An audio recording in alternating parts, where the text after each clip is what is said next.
My childhood sweetheart is not only beautiful, but also knows how to have a good time. I was terrified that someone else would steal her first kiss.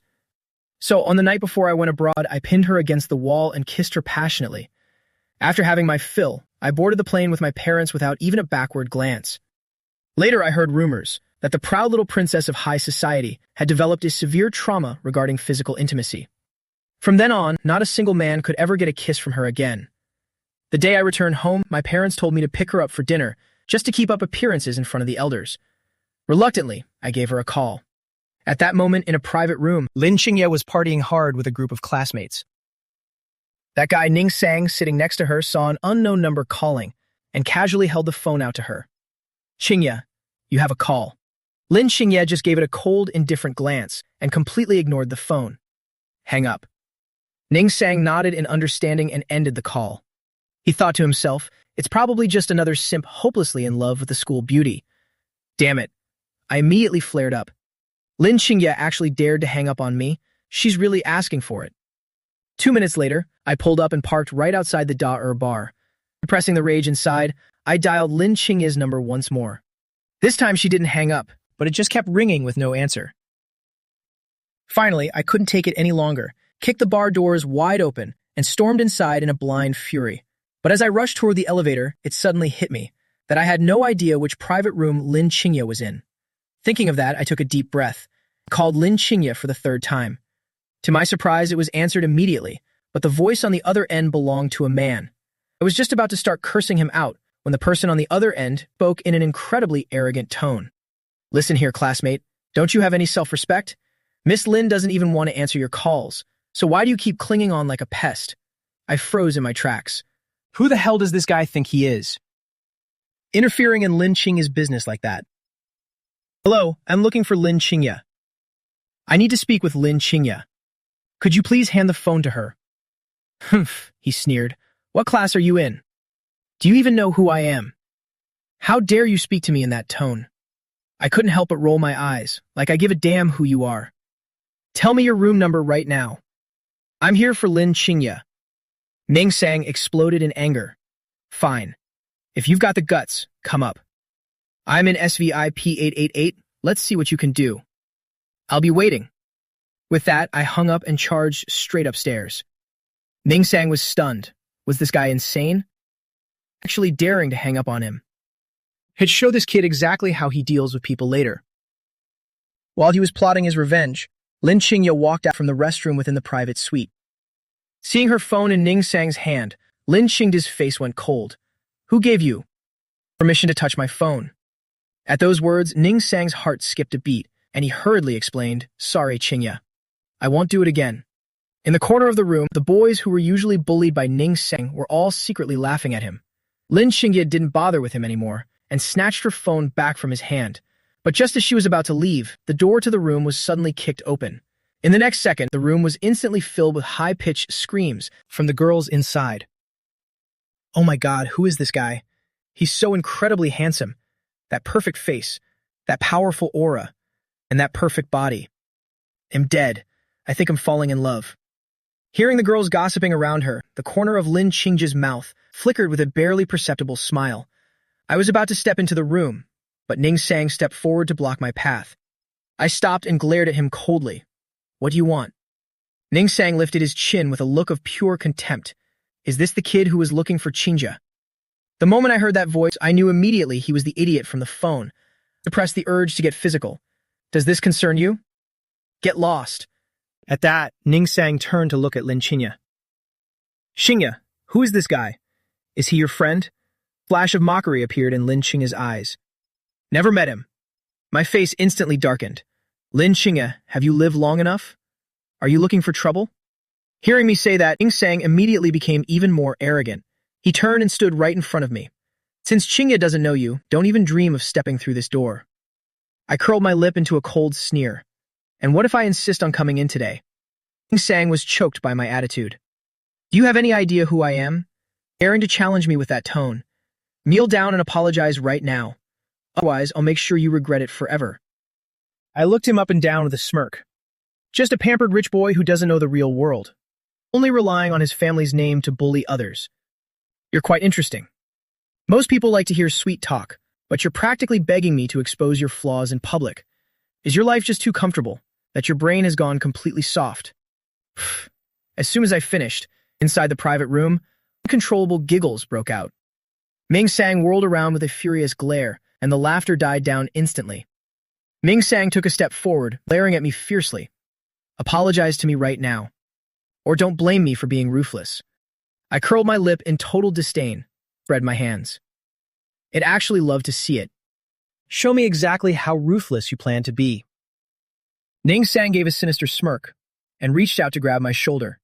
He raised his hand, intending to land a heavy slap on my face. Lin Qingya's eyebrows suddenly knitted together.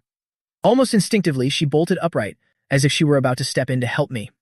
But she froze just as she stood up, thinking to herself, why on earth should I help him? Shouldn't I be hating him?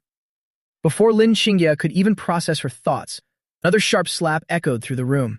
This slap was much louder than the previous one. Except this slap didn't land on my face.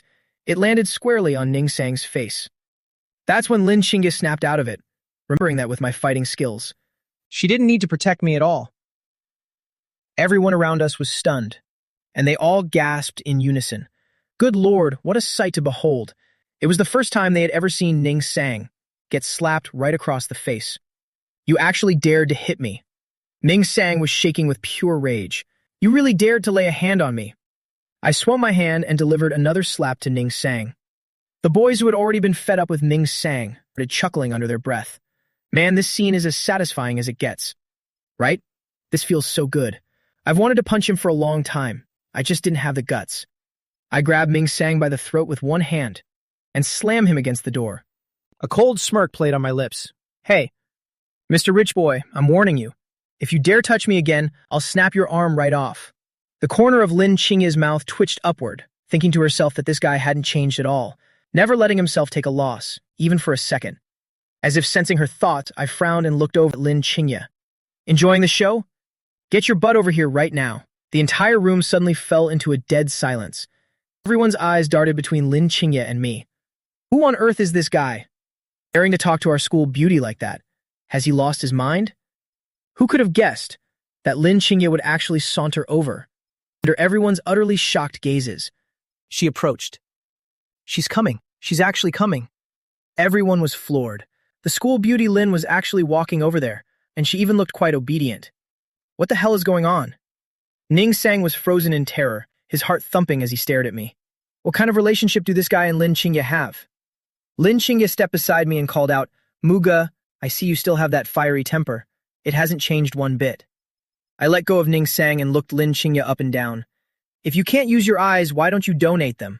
Your daddy here is clearly much more handsome than before. The crowd was stunned yet again. Not only did I yell at the school beauty in public, but I even dared to call myself daddy to her face. Lin Qingya looked completely helpless. Confidence is a good thing, but your mouth is way too toxic. Ming Sang trembled as he looked at Lin Qingya. Didn't you say you didn't know him? Lin Qingya's voice was as cold as ice, but she didn't even spare him a single glance.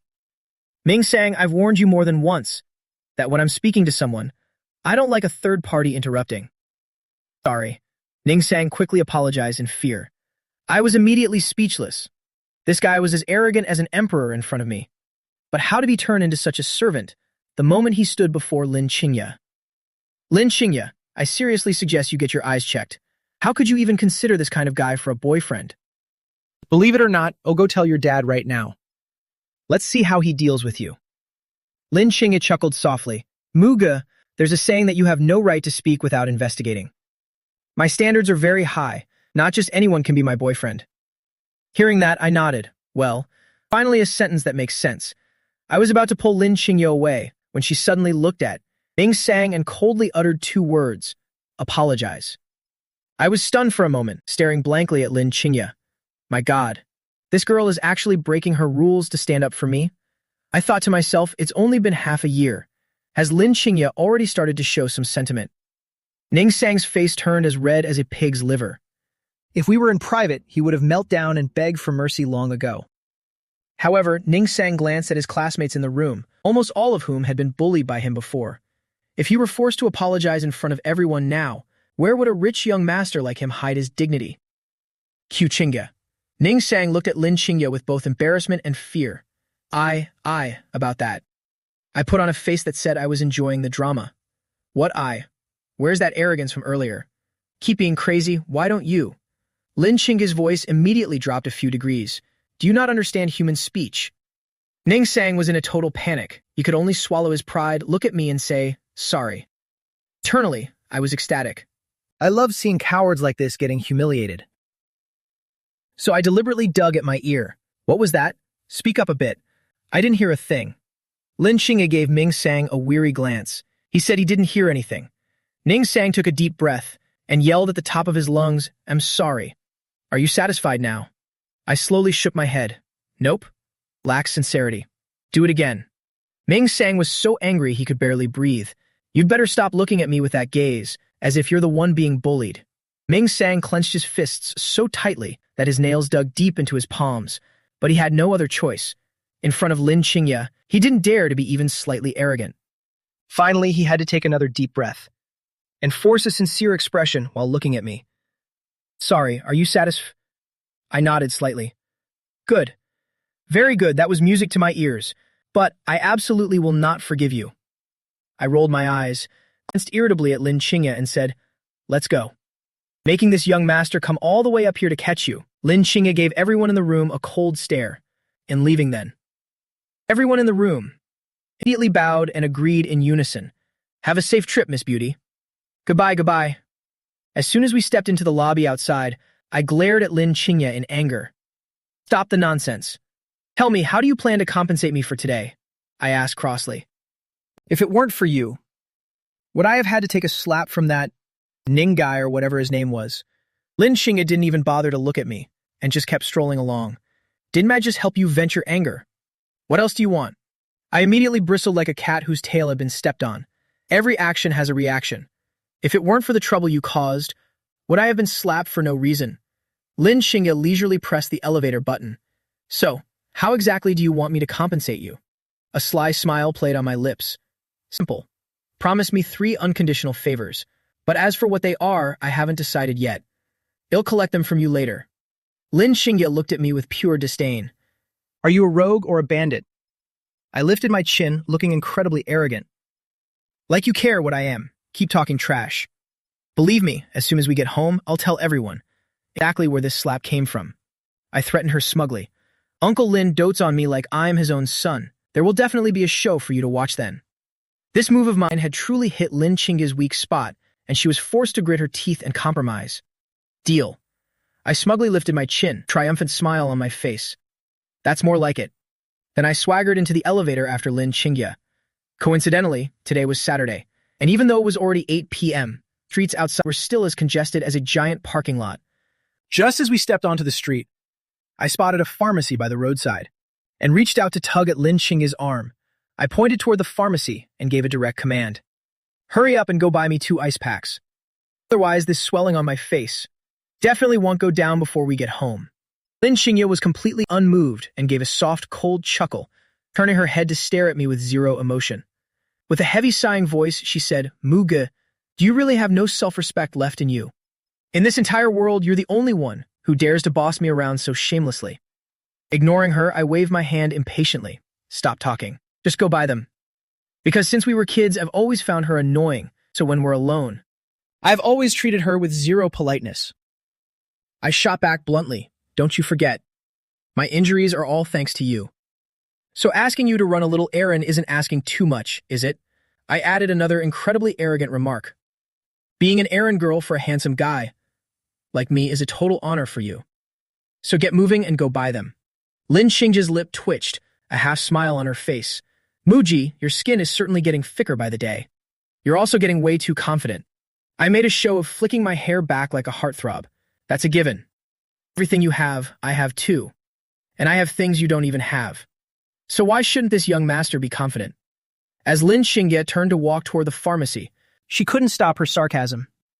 I suppose so. Your thick-skinned, robed nature is something I could never match in a lifetime. Hearing that, I was instantly driven mad with rage, wishing I could just pin this annoying girl to the ground and teach her a lesson. She's seriously such a bully. Barely 5 minutes later, Lin Qingye came back with the supplies. She casually tossed the plastic bag of ice right into my lap. Take it and use it. Without being polite, I grabbed the ice pack and muttered a half-hearted thanks. Lin Xingye arched an eyebrow. Is a verbal thanks all I get? What are you going to give me as a real reward? I rolled my eyes as far back as they could go, totally speechless.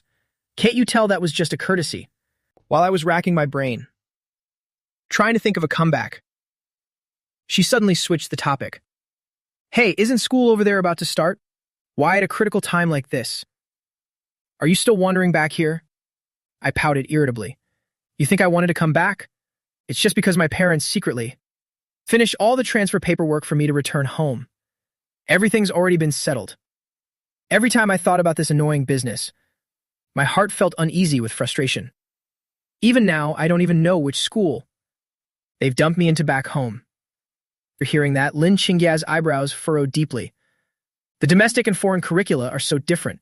Aren't your parents afraid that you'll come home with the title of rank bottom of your year? I let out a huffy, cold snort. Just sleep soundly and worry about yourself. This young master isn't as pathetic as you think. I lifted my chin proudly. Don't forget my transfer exam results from back then. I was only exactly 1 point away from taking the top spot in the entire province. Lin Xingye actually nodded in rare agreement. That's true. Missing that 1 point really was a bit of a shame. Hearing that made me even angrier, and I pointed a finger at her and yelled, Why couldn't you have gone easy on me during the exam and gotten a lower score? Say, 2 points lower than me. If you had been 2 points lower back then, wouldn't that top spot have belonged to me? A mischievous smile played on Lin Xingye's lips. Actually, being the eternal second place isn't so bad. That title perfectly matches your airheaded vibe you have going on. I immediately flew into a rage, scolding her, You little devil, keep talking nonsense. Believe me, your daddy here will smack your head right off your shoulders. We arrived back at the Move family's massive luxury villa complex, a truly grand estate. After driving past a vast stretch of greenery, the grand gates of the villa finally came into view. Just as I brought the car to a complete stop, I leaned in close to Lin Xingye with a wary look. Quick, help me check this handsome face. The mark from that slap earlier should be gone by now, right? After all, she couldn't exactly shirk her responsibility for this. Lin Xingye observed my face with extreme focus. After a thorough inspection, she said, Don't worry, the swelling is all gone. I finally let out a sigh of relief and unbuckled my seatbelt. Good then. So, are you ready for what comes next? Lin Xingye looked completely dazed for a moment. Ready for what? She obviously hadn't reacted yet to what I actually meant by that. I rubbed my hands together excitedly. It's time for the two of us to step onto the stage and perform. At more than friends, less than lovers act. Let's get this show on the road. You're a psycho. Lin Xingye coldly dropped that line and stepped out of the car. I gritted my teeth and flexed my limbs, really wanting to pin her down and give her a good thrashing. But unfortunately, I really can't win in a fight against her. Butler Li Bo was the first to see Lin Xingye and me. He hurried over joyfully. Young master, Miss Lin. Uncle Li Bo, I ran to him like a child and gave him a big, tight hug. I missed you so much. Did you miss me too? Hearing that, Uncle Li Bo burst into laughter. He had always loved me like his own grandson since I was little, so there was no way he hadn't missed me. Uncle Li Bo smiled and patted my back. Young master, I miss you too. Let's head inside now. The moment I stepped into the living room, I saw my parents and my two sisters chatting away animatedly with Lin Xingye's parents. As soon as she saw us enter, Auntie Lin excitedly waved at us. Xiao Ge, come here and sit down, dear. At home, I always loved sticking close to my sisters, so without another thought, I plopped myself down right between them. My eldest sister, Mu Lin, who was usually serious and quiet, actually broke into a very doting smile when she saw me. She reached out and ruffled my hair. Why on earth did you go and dye your hair white? Do I look handsome? I asked, smugly raising my eyebrows. But my father furrowed his brows. You're a high school student. Why are you dyeing your hair? And such a flashy color at that. Tomorrow, let Xingye take you to dye it back. I was instantly speechless. If I have to dye it back, fine. But why does it have to be Lin Xingye taking me? Aunt Lin looked at me dotingly. Stop it. Our Xiao Ge looks really dashing with white hair. But wait until college to dye it, okay? A student should look like a student. Hearing her say that, I obediently nodded. Yes, ma'am. Aunt Lin, I'll listen to whatever you say. Aunt Lin nodded with satisfaction. Good boy. By the way, there's something I need to tell you both. Yes, Auntie? Please go ahead. I casually took a glass of orange juice from the servant and took a sip. My second sister, Mu Yang, leaned close to my ear, smiling as she whispered, a little hint. Don't drink that orange juice just yet. I glanced at Mu Yang, confused for a moment, still not understanding what she meant. Then, in the next second, cough, cough, cough. I was so startled by the sudden news that I sprayed out the orange juice I just drunk, my nose and throat stinging. Oh my, Xiaoge, why are you so worked up? My mother couldn't stop laughing. Look at you, you must be so happy. I was coughing my lungs out, completely shell-shocked. Do I really look like I'm rejoicing? Mu Yang shrugged helplessly. I was kind enough to warn you. Lin Qingya's brows instantly furrowed. Why didn't everyone discuss such a major thing with us first? Exactly. I finally stopped coughing and immediately chimed in. There's nothing to discuss here. Aunt Lin looked at the two of us with a beaming smile. After all, you two will definitely agree how good your relationship is. We adults understand it all too well. Lin Qingya and I locked eyes, both completely speechless. Then, didn't you consider, what if Qingya already likes someone else? I tried to argue back. Uncle Lin waved it off. How could that be? My Qingya only treats you well. I panicked. But what if? Right, no more buts. Aunt Lin interrupted me with a smile. Qingya's fiancé must be you. I really can't find anyone who suits her better than you. Uncle Lin nodded in agreement. That's right. I think so too. Right, my father finalized it. If both children have no objections, then let's settle this engagement. My heart almost stopped. Just like that? Wait, who said there were no objections? I have an objection. I have a massive objection right here. I was about to protest when Uncle Lin continued. Then for the engagement date, let's set it for Valentine's Day next year. Aunt Lin immediately nodded in approval. And then, the wedding will be set for the year you both graduate college. At that moment, I felt the world go dark. This suffocating feeling of despair seemed like it was about to drown me. But what made me even more desperate was yet to come. Aunt Lin's expression suddenly turned serious. Xiaoge, nurture your feelings for each other. We have already discussed it. We will have you transfer to Qingya's school. And then you'll move into a luxury apartment under my name. Aunt Lin winked at me. And it will just be the two of you living there. I felt like I was about to cough up blood, my soul practically leaving my body. I rolled my eyes and collapsed onto Mu Yang's lap. Sister, quick, take me to the emergency room. Mu Yang laughed gleefully. Going to the hospital won't help. I think you should go get a drink instead. I gave her a sharp glare. A drink my foot. Lin Qingya turned to look at her mother. So you want Mu Gi and me to live together? And just the two of us? Of course, Aunt Lin nodded. That's how your feelings will develop quickly. Otherwise, why do you think I made you take cooking classes last summer? Wasn't it so that after you live together, you can cook delicious meals for Xiaoge? Lin Qingya glanced at me. Good grief. Was this a long-planned conspiracy? Aunt Lin thought for a moment and added, Xiaoge, if your allowance isn't enough in the future, just ask Qingya directly. Now that you are definitely the future son-in-law of our Lin family, what's ours is yours. My house's things are also yours. That sounds really exciting, but why don't I feel happy at all? Living with that crazy girl again, I feel like I am really going to lose it. All right, let's not talk about this for now. My mother stood up. Butler Lee reported 10 minutes ago that the barbecue ingredients are all ready. Let's go eat barbecue. I grabbed Mu Lin and Mu Yang tightly, preventing them from leaving, and seeing everyone else had left the villa, I immediately broke down and questioned my two sisters. You two knew about this early on, didn't you? Mu Lin nodded calmly. Yes. Mu Yang giggled and added, that's right. Surprised? Shocked? Surprised? I'm so surprised I'm about to ascend to heaven. I was so frustrated I felt like exploding. My voice rasping, why didn't you tell me sooner? If we told you sooner, you wouldn't have come back. It's not like you don't know how much I hate Lin Qingya. Do you even consider me your brother anymore? Of course we do. Mu Lin dotingly pinched my cheek. I sighed in utter despair. And why don't you love me anymore? Mu Lin chuckled softly. Because Qingya is truly a very good girl, and she's the most outstanding person around you. Liar. I quickly poured out a series of flatteries. The most elite people around me are obviously my first and second sisters. Mu Lin just curled her lips slightly, not bothered to reply. Seeing that she clearly didn't want to help, I had to place my hopes on Mu Yang. Mu Yang clicked her tongue twice, shaking her head. This brat. You only know how to act cute at times like this. My little ancestor. It's not that we won't help. We've been advising Mom and Dad for a long time, but it had no effect at all. Why? I wondered. Normally Mom and Dad respect our opinions, don't they? You only have yourself and Qingya to blame for this. Mu Yang curled her lip. Who told you two to act like enemies, yet still play that game of more than friends but less than lovers in front of the parents? For no reason.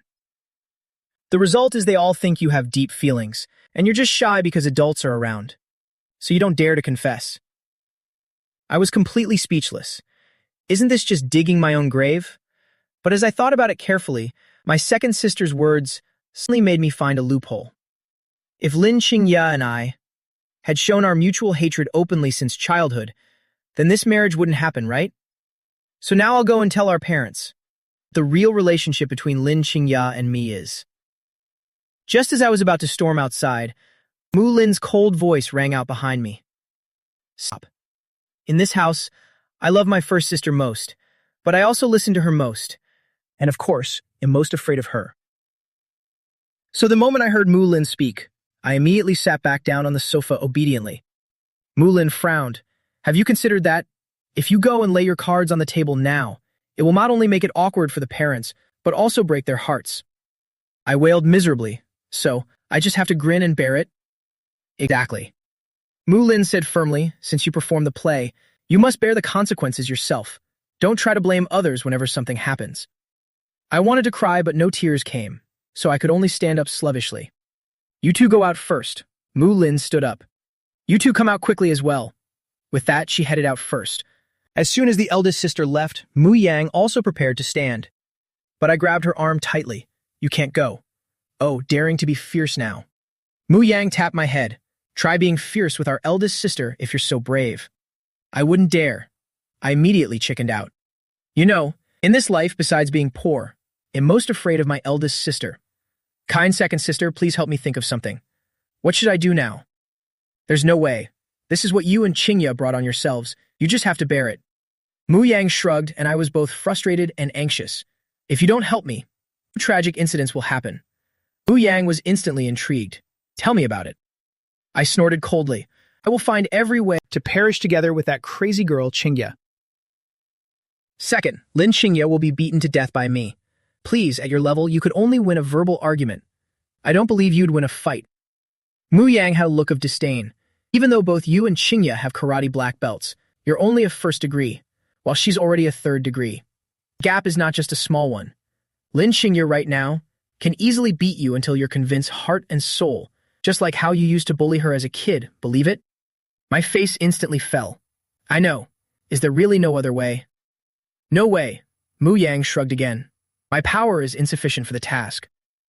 3 days later in the afternoon, I was sprawling on the sofa in my small apartment, gnawing on fried chicken while binge-watching a variety show. Suddenly my phone rang. I glanced at it. Oh God. It was my eldest sister, Mu Lin. I listlessly answered. Sister, I said, devoid of any energy. Mu Lin was always brief. Get ready, pack your bags. I'll be at the bottom of your apartment in 10 minutes. I just wanted to drop dead right there, completely devastated. How could I forget about moving in with that girl? Totally slipped my mind. Since school starts tomorrow, I'm required to move in today. I started whining in a low voice. Sister, do you think we could… No. Mu Lin cut off my plea without a second thought. You don't love me anymore, I grumbled dissatisfiedly. You ungrateful brat. Mu Lin chuckled on the other end. Have you ever seen me dote on anyone as much as I dote on you? I pleaded sadly, then help me one more time, please. All right, go pack your bags quickly. I'm almost there. Mu Lin refused me with action, hanging up immediately. I looked at the disconnected phone, feeling this suffocating world, honestly wishing I could just die. Apartment Aunt Lin mentioned is called the Love Apartment. In the elevator, I leaned sluggishly against the handrail, looking gloomily at Mu Lin. Mu Lin ruffled my hair. Come on, cheer up a bit. I can't be happy at all. I lowered my eyes. Mu Lin nodded. All right, then give me a smile, and I'll increase your allowance. Really? I, who only gets 20 million a month. Immediately grinned from ear to ear. Mu Lin nodded with satisfaction. Good. I looked at her expectantly. So, how much of an increase? Mu Lin thought for a bit. How about 1 million? My face immediately dropped. 1 million. Rounding it up, isn't that basically zero? The elevator doors opened. Mu Lin pulled my suitcase and reached out to ring the doorbell. Coming, coming. Aunt Lin opened the door, beaming. Xiao Gi is here. Come in, come in. At the entrance, while enthusiastically getting slippers for us, Aunt Lin called out to Lin Qingya on the sofa.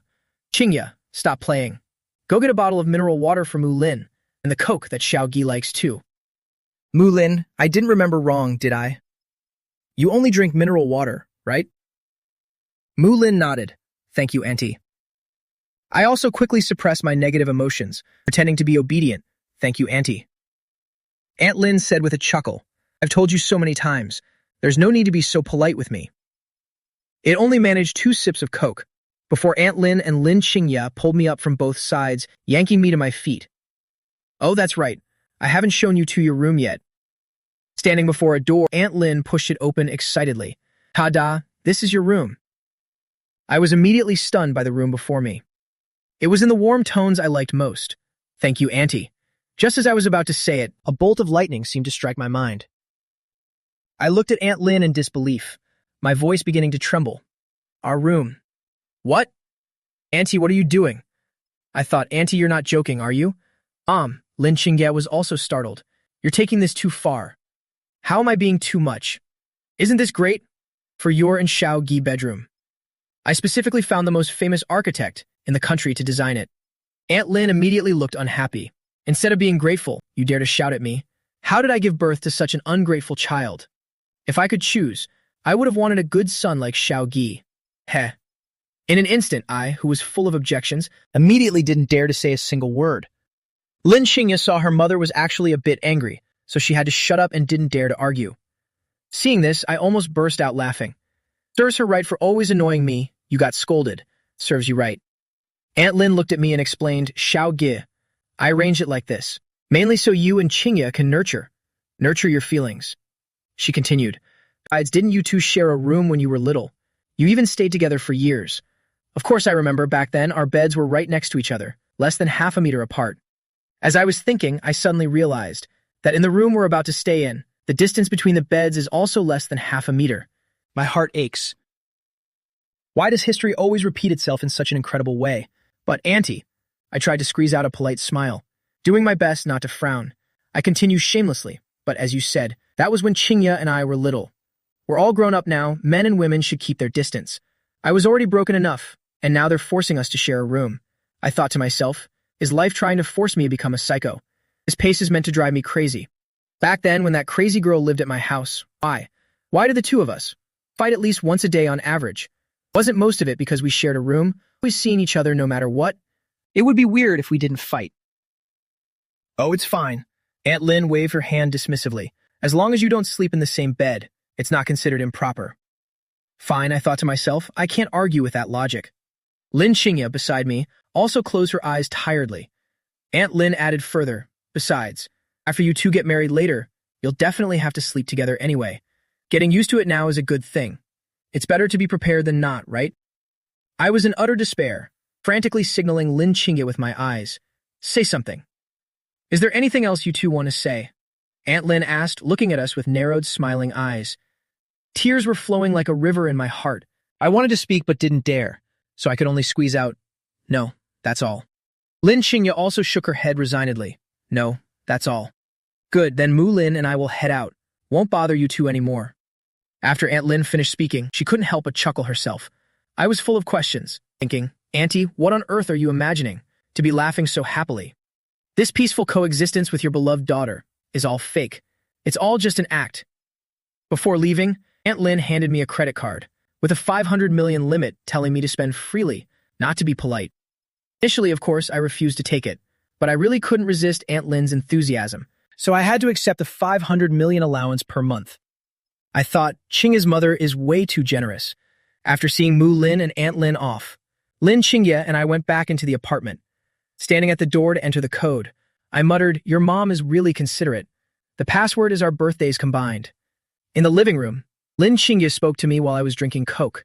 To ensure we can live together peacefully, I should probably sleep in the living room. I immediately gave a thumbs up, frantically liking this wise choice. Then I excitedly pulled my suitcase, occupying the master bedroom. I stretched my limbs, getting ready to unpack my luggage. However, as I just opened the suitcase to take things out, I heard Lin Xingye entering the room. "What are you doing in here?" I frowned, my tone extremely unpleasant. Lin Xingye's eyelid twitched. "I just went to look, and the living room here was turned into a gym by my mother." I stood there stunned. Aunt Lin from the very beginning had blocked every possible retreat.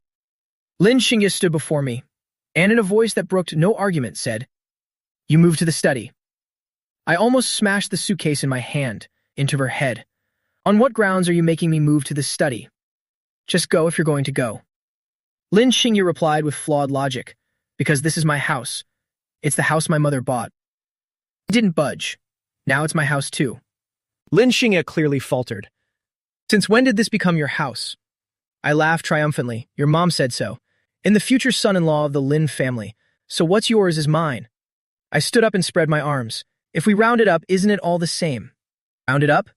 Lin Xingye looked shocked. "Mu Ge, I really underestimated the level of thick-skinnedness you have. You're the shameless one." I immediately retorted, "As a host, you're letting a guest like me sleep in the study. When the nurse delivered you, they must have thrown away your face by mistake, right?" "Mu Ge," Lin Xingye was so annoyed she was speechless. "Me what?" Seeing that I had completely overwhelmed Lin Xingye, I immediately got cocky, feeling like I was flying high. Lin Xingye was completely silent. "Say it, why aren't you speaking?" "Me what?" I arrogantly nudged Lin Xingye with my elbow. Lin Xingye gave a cold laugh. "Forget it. I'm not going to bother dealing with someone like you." Leaving it at that, Lin Xingye turned around and went out to pull her suitcase. Anger immediately flared within me. Someone like me? What about someone like me? I rolled up my sleeves. Just as I was about to have a real argument with Lin Xingye, I thought better of it. Forget it. Every time I argue with this crazy girl, doesn't it just get more intense? My current hot temper. Lin Xingye definitely played a big part in it. After unpacking, I went to take a shower. But when I went to grab a towel, I realized I'd forgotten to bring it in. Not just the towel, I'd even left my change of clothes outside. I covered my face in despair, thinking I really wanted to punch myself. A brain is a good thing to have. Pity I don't have one. I went to the door, opened a small crack, and called out to Lin Xingye, who was on her phone, on the sofa. "Lin Xingye!" Lin Xingye didn't even bother to look up, as if she hadn't heard a thing. I gritted my teeth and called out again, raising my voice. "Lin Xingye!" Only then did Lin Xingye finally put her phone down. She leisurely picked up the bottle of mineral water from the tea table and took a sip. I finally reached my breaking point and could no longer endure it, shouting, "Lin Xingye, are you still going to play games with me? Do you think you're a plastic bag or something? How are you so good at acting?" Lin Xingye finally shifted her gaze toward me, asking nonchalantly, "What is it? Do you want to invite me in to shower with you?" I was about to lose my mind over Lin Xingye's sheer audacity. This crazy girl never misses a single moment to test the absolute limits of someone's patience. But since I currently needed a favor from her, I was forced to soften my attitude and tone. "What on earth are you thinking?" I immediately forced a pleasing smile onto my face. "I just wanted to trouble you with a small matter." Lin Xingye leaned back lazily against the sofa. "But I don't want to be troubled by you. So what should we do about that?" I sneered inwardly. This girl. Don't push me to go to the kitchen, turn on the gas, and blow us both up together. I suppressed my rage, maintaining the smile on my lips, even though I was sharpening my knives in my heart. I asked, "Is there really no room for negotiation at all?" Lin Xingye thought for a moment, then spoke up. "It's not entirely impossible." "Tell me." My eyes lit up instantly, as if I had just spotted a life buoy. The corners of Lin Xingye's mouth curled up slightly. "Don't you still owe me 3 conditions? Who's one of them to trade for this?" Of course, I wasn't going to agree to that. Wouldn't that be a massive loss for me? You're really fishing in troubled waters. Then the negotiation has failed. Lin Xingye withdrew her gaze, bowing her head once more to continue playing her game.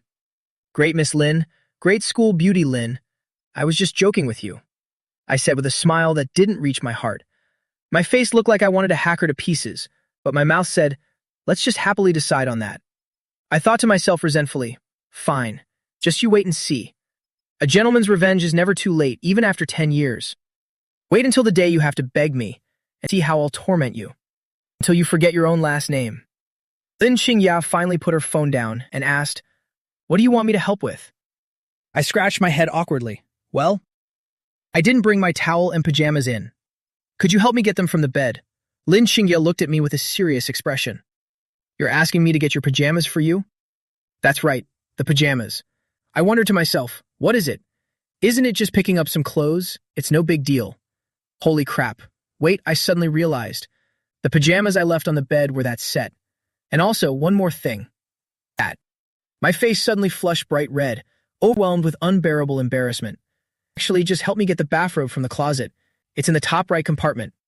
Lin Xingye reluctantly stood up, leaving me with, wait there. I pressed myself against the door, truly dying of embarrassment. What I just said. Wasn't it exactly like the trope in CEO novels? Like some pretty boy who's an expert at seducing others. So I started to imagine the role of a pretty boy who had been plotting for a long time. Oh, I'm so shy, Madam CEO. I forgot to bring my pajamas in. Could you help me get them? Sure. The female CEO holds the clothes, raising an eyebrow with a smile. The bath must have been tiring, right? Need any help with anything else? Yes, please trouble yourself, sister. The pretty boy smiles bashfully, then opens the door with a dramatic flair. And the images that follow. Just imagine them for yourself. I figured I lacked experience, so I couldn't really come up with anything. A minute later, Lin Xingye walked over carrying my white bathrobe. I grabbed the robe and quickly slammed the door shut. Lin Xingye still hadn't left. Leaning against the marble wall, she called out, "Hey, you black-hearted jerk." Black-hearted was the special nickname Lin Xingye gave me. She always called me that in private. After putting on the robe, I replied, "Why are you calling your father?" Just as I was about to plug in the hairdryer, Lin Xingye's voice drifted in from outside. "Don't you think white doesn't suit you at all? In what way does it not suit me? Did your eyes get hit by a firework?" I held the hairdryer and retorted. Lin Xingye pondered for a moment, then said, "Your personality basically doesn't deserve the color white. It's clearly the color of sunlight, but you only serve to tarnish it." I had already been stood up by Lin Xingye, and my heart was already filled with rage. Now provoked by her like this, the fury within could no longer be contained, and it instantly exploded. I slammed the hairdryer onto the sink, and suddenly yanked open the bathroom door. Then I fiercely shoved Lin Xingye against the wall, pinning her shoulder with one hand and leaning against the wall with the other. Just as I was about to open my mouth to unleash a tirade, a small sound came from the entrance. The door was open. Lin Xingye and I instinctively turned our heads at the same time to look back. Right there at the entrance, Aunt Lin was changing her shoes, smiling as she said, "Tuge, Xingye, look at my memory. I was so busy going to play cards that I forgot my wallet. I came back to grab it." "Wait, what are you two doing?"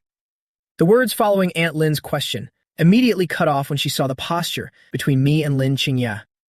Lin Xingye and I were like deer in headlights, not daring to move a single muscle. Once Aunt Lin came to her senses, the smile on her face suddenly became full of excitement. "Oh my. Am I interrupting something between you two?" I stood there agape with shock. Everything happened too suddenly. My mind went completely blank, and I couldn't react at all. Lin Xingye hurriedly explained, "Mom, it's not what you think." "My apologies.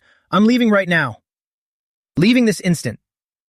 As Aunt Lin spoke, she quickly found her wallet, and with lightning speed, she slipped right out the door. While waiting for the elevator, Aunt Lin couldn't stop grinning from ear to ear. She pulled out her phone and called my mother. "Hello? My dear-in-law. Let me tell you, those two kids just now. Oh heavens, I don't even dare to describe it." My mother listened and shared a laugh with Aunt Lin. "It's just turned dark, not even 6 o'clock yet. I don't know why those two are in such a hurry." Exactly. Aunt Lin in the elevator was beaming with joy. They clearly can't wait to be together, even demanding to share a room. Yet they pretend not to be close in front of me. I've wanted to expose them several times. Look at how young they still are, but they're already such great actors. They're just afraid we'll find out about their puppy love. Kids these days really are. My mother laughed and said, "Actually, we're very open-minded. They'll end up together sooner or later anyway. So what's the harm in starting a little early?" Aunt Lin nodded vigorously in agreement. "That's right, exactly." I finally regained my senses and let out a desperate scream. "Lin Xingye, I'm going to kill you." I shouted while lunging forward to grab Lin Xingye, but as soon as I reached out, my hand was easily caught by Lin Xingye. Furious, I swung my other hand, only to have that one grip tightly as well. Let go. I stopped my foot in rage. It's one thing to block my punch, but you won't even release my hands. The corners of Lin Qingya's mouth curled up. Muga, you really think you can still beat me in a fight? Of course, I knew full well that I was no longer a match for Lin Qingya. I still possessed that much self-awareness. But her deliberate provocation instantly made me feel like my pride had been severely insulted. I thought to myself, whether bullying others or getting hit, one must never just take it, and certainly not harbor a grudge silently. A grudge must be settled on the spot, otherwise what's the point of holding on to it? You're tired of living. I suddenly raised my leg to kick Lin Qingya. A friendly reminder, Lin Qingya. Said leisurely, be careful of exposing yourself, since you're currently only wearing a bathrobe. My movements froze. I had almost forgotten that I was wearing nothing but a robe, with absolutely nothing underneath. I took a deep breath, struggling to contain my anger. Consider yourself lucky. I'll let it slide for now. Now, release my hands. I swore in my heart that this debt must be recorded in my notebook to be repaid with interest later. Lin Qingya stared at me for a while, only letting go once she was sure I wouldn't pull any tricks. I gave Lin Qingya a look of pure annoyance and turned back into the bathroom to dry my hair. The whirring sound of the hairdryer soon filled the room. But Lin Qingya still hadn't left, still leaning against the wall. Although she always said she absolutely hated me, hating me ever since we were little, I had to admit one thing. Back when my eldest sister first brought me home, there was a long period where she felt extremely out of place. She wasn't used to sleeping alone, and certainly not used to days without my bullying. Even Lin Qingya herself didn't realize that deep within her eyes, there was a hidden, barely perceptible smile. When I finished drying my hair and walked out, I saw Lin Qingya sitting on the sofa playing games again. I didn't bother to pay her any attention, and went into the room to change my clothes. Once I was fully prepared, I sat down on the single sofa next to Lin Qingya, closing my eyes to enjoy a moment of comfort. Only then did I look over at Lin Qingya, asking listlessly, "What are we eating tonight?" Lin Qingya didn't even bother to look up, responding coldly, "I'm not hungry." I stretched my limbs to relax my muscles, raising an eyebrow. "So, you mean?" Lin Qingya still didn't look up, her eyes glued to her phone. "If you want to eat, go to the kitchen yourself." I instantly flew into a rage. "Your mother said you have to cook for me." Lin Qingya remained completely unmoved, saying nonchalantly, "I never agreed to that." "Fine then, you damn girl." She had made my blood boil yet again. "If you won't cook, then fine. I'll do it myself. It's not like I don't know how." After all, I had lived abroad for many years, and had long since mastered some decent cooking skills. With a glowering expression, I marched into the kitchen, intending to whip up something for myself. Only then did Lin Qingya look up, watching my back thoughtfully, before standing up and heading toward the kitchen too. I had just taken a paring knife from the rack, getting ready to prep a tomato, when the sound of footsteps suddenly echoed behind me. I knew immediately from the sound. It was that Lin Qingya following me in. "What are you doing in here?" I turned around irritably and glared at her. Lin Qingya said nothing, stepping in front of me, taking the knife from my hand and gently placing it on the cutting board. I understood instantly. It turned out Lin Qingya had come in to cook. "Then I'll trouble you with the hard work." I happily dusted off my hands. "I'm going out to play games then." Lin Qingya frowned. "Are you just going to walk away like that?" "Why? Don't tell me you want me to be your kitchen assistant too. Take out what you want to eat from the fridge, just to prevent you from making a scene, because you don't like what I've cooked." Hearing this, a strange warmth suddenly filled my heart. When did this crazy girl become so considerate? I checked the whole fridge. It's either stuff you like or stuff I like, so just whip up whatever you feel like. Saying that, I grabbed a tub of ice cream from the fridge. "I'm really heading out now, okay?" "Mm-hmm." Lin Qingya gave a casual response. Once I had stepped out, she suddenly remembered. She had forgotten to ask me if my taste was still as salty as before. After all, she had grown up alongside me since childhood, so our hobbies and life views were quite similar. But they were only quite similar. For instance, regarding taste, she preferred light flavors, whereas I preferred bold, savory dishes. Lin Qingya originally intended to ignore me and just cook according to her own taste, but on second thought, she decided against it, to avoid a stubborn person like me getting angry later. So she walked to the kitchen door and called out, "Is your taste still the same as when we were kids?" I was sprawling on the sofa in the GU slouch, deeply engrossed in an intense game. "It's different now. I like light food, though I can handle a bit of spice occasionally. Lin Xingye said nothing more after hearing that and turned back into the kitchen. That's wonderful. Now she also preferred light food with a hint of spice. In that case, it seemed that from now on, the two of them would at least no longer have conflicts over such trivial matters as food. Not long after, Lin Xingye brought out 4 dishes and a soup. I picked up my bowl and took a sip of the soup, unable to hold back a compliment. You girl, even though I absolutely hate you, I have to admit this soup you stewed is truly delicious. Lin Xingye ignored me completely, not even caring that I called her this girl. After all, I had called her that since we were kids, just like she called me black-hearted. Both had long since grown accustomed to each other's ways of addressing one another. Looking at her expressionless poker face, I wondered why so many people liked her. Were they all blind? I swore in my heart, take me for example, if I ever were to like Lin Xingye, I'll never eat meat again for the rest of my life.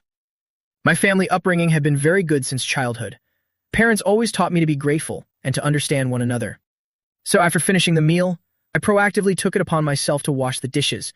Lin Xingye leaned against the doorframe, watching me as she drank water, and asked, "Isn't there a dishwasher?" "A machine can't be as fast as doing it by hand." I picked up the sponge and began vigorously scrubbing the greasy plates. Lin Xingye frowned slightly. "Wouldn't it be better to let Lu Yi wash them tomorrow?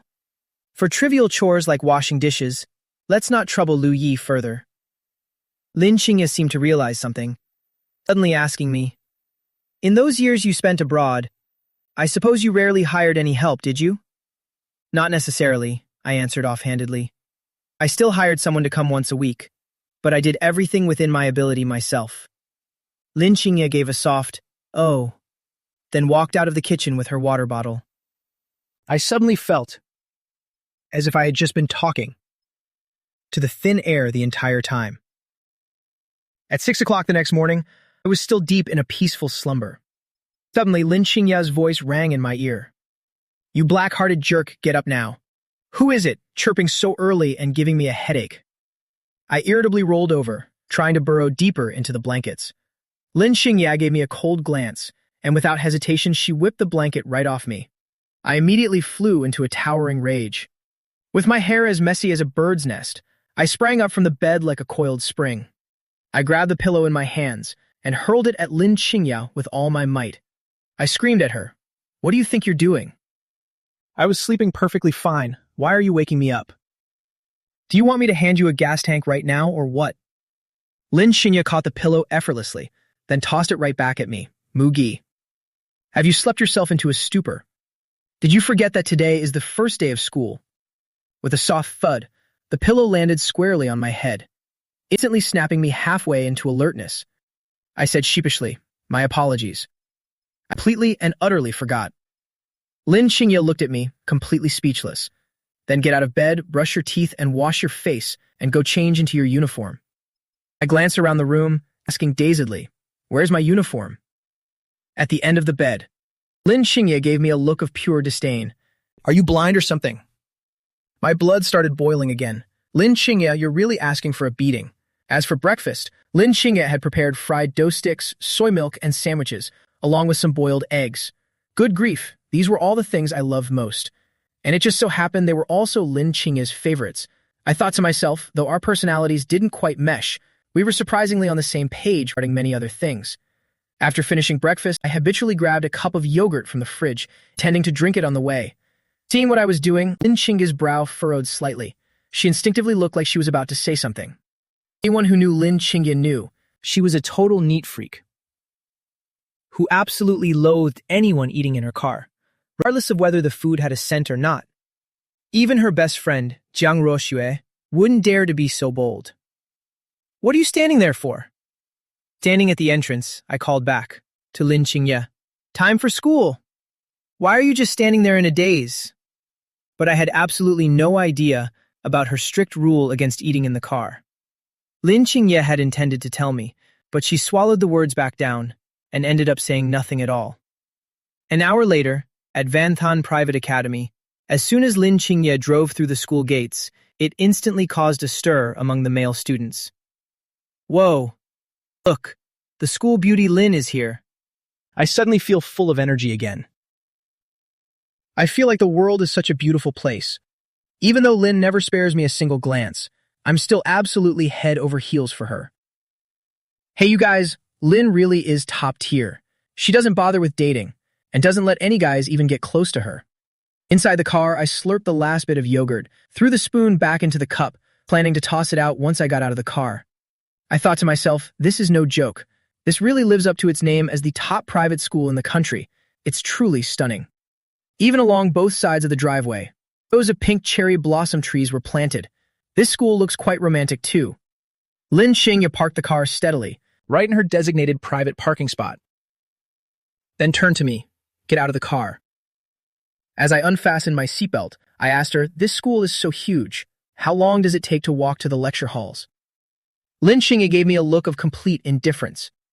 "Stop asking questions that you'll have the answer to in a moment.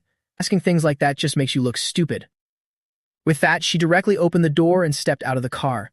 At the parking lot, Lin Xingya's avid fans immediately became ecstatic the moment they caught sight of her. Every time I come to school, I feel like my heart is cold as ash. Just by seeing Lin Xingya, I feel full of life again instantly. Hey guys, do you think our school beauty Lin will suddenly announce she has a boyfriend one day? No way, even if she had a girlfriend. She absolutely could never have a boyfriend. Exactly. Forget about a boyfriend. Just seeing any male step out of her car would be considered a miracle. Just think about it up until now. Has anyone ever seen a boy sitting inside Lin Xingya's car before? Never, right? I squeezed the yogurt cup tightly in my hand, cursing silently. This girl. In this public place, this young master will let you off for now. I grabbed my backpack, took the yogurt cup with me, and stepped out of the car. The moment I appeared, all the students nearby were left dumbfounded, standing frozen in their tracks one by one. Seeing their reaction, I paused for a second. What are they all staring at? Could it be that so handsome that it's actually making people angry? Can someone tell me who that guy is? What right does he have to dare step out of the school beauty's car? He's so handsome. Which class is he in? How come we've never seen him before? Is he a new 10th grader? Or maybe he's just a new transfer student. A girl interjected. He looks all right, but he's far from matching our school beauty Lin. I'd bet he was arranged by the Lin family. Probably just a personal bodyguard, right? I sneered, my lips curling slightly, thinking to myself how some people's mouths. He's way too slick for his own good. Lin Xingya walked up to me. She said indifferently, "Let's go. I'll take you to the principal's office to register first." I gave a slight hum and casually tossed the yogurt cup in my hand into the nearby trash can. Did you guys see that? He just threw a yogurt cup into the trash. Doesn't the school beauty Lin usually never allow anyone to eat or drink in her car? Even her best friend Jiang Rua Shui only dares to drink mineral water in there. Could he really be the school beauty's boyfriend? If it's true, my fluttering heart is going to shatter. Hearing that, I frowned and turned to look at Lin Xingya. Is what they're saying true? Don't you already know the answer? I immediately felt a headache coming on. Talking to a woman like Lin Xingya really tests my patience. Every single second. I hadn't followed Lin Xingya for more than a few steps when a female student excitedly approached us. "Xingya! How come this cutie is coming to school with you?" I suddenly remembered. The lights at the bar were too dim that night, and I was standing quite far away. No wonder she didn't get a good look at my face. I noticed her eyes scanning me, thinking that at this range, she must realize just how handsome I am. On the night I clashed with Ning Sang, Jiang Ruok Shui messaged Lin Xingya to ask about me. But Lin Xingya basically didn't tell Jiang Ruok Shui who I was, so Jiang Ruok Shui didn't press for more. Looking at her puzzled expression, I guess she thought I looked familiar, like we'd met somewhere before. Lin Xingya spoke up for me. He's transferring to our school starting today. Oh, I see. Jiang Ruoshui couldn't help but start gossiping. So, what's his deal? What is he to you? Your boyfriend. Lin Xingya came to a halt and coldly uttered two words. He's not. Jiang Ruoshui was clearly used Lin Xingya's icy attitude, so she didn't get upset, instead turning her gaze toward me. She winked at me. Hey, handsome. Why don't you tell me? What's the relationship between you and our Xingya? A mischievous smirk played on my lips as I reached out and patted Lin Xingya's shoulder. I'm her father. Jiang Ruoshui immediately looked at me with deep respect, her expression looking like she was about to give me a standing ovation. Lin Xingye's face went completely blank. She stopped in her tracks and stared at me with an expressionless face. "What are you looking at?" I urged her.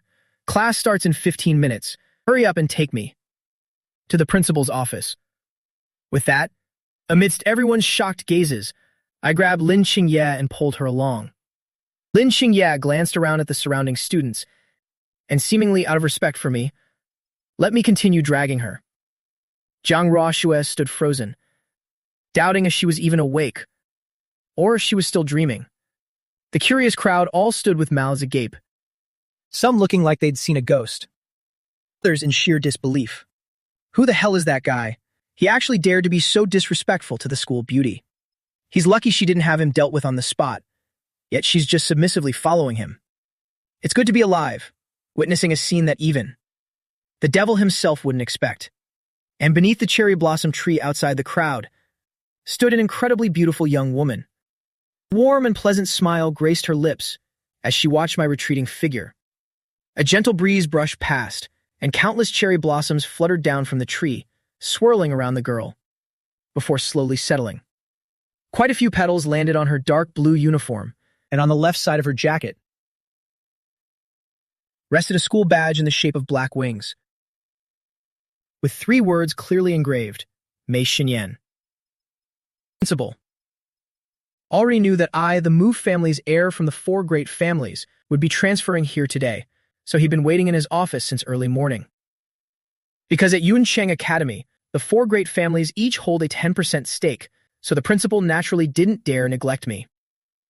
More, when my mother and Aunt Lin came to handle the transfer papers, they repeatedly reminded the principal to never let me be bullied at school. Otherwise, they'd be the first ones to hold him accountable. So as you can see, how could the principal not show up early to welcome me properly? Once Lin Xingye brought me to the principal's office door, she headed off to her class. The principal gave me a warm welcome the entire morning, and only when morning self-study was nearly over did he lead me to the academic affairs office for enrollment. "Well, Ms. Ji, and leaving student Mu Ji in your hands." The principal turned to instruct Ms. Ji. "Make sure you take very good care of him for me." This Ms. Ji was a young and quite attractive teacher, appearing to be under 25 years old. "Yes, principal."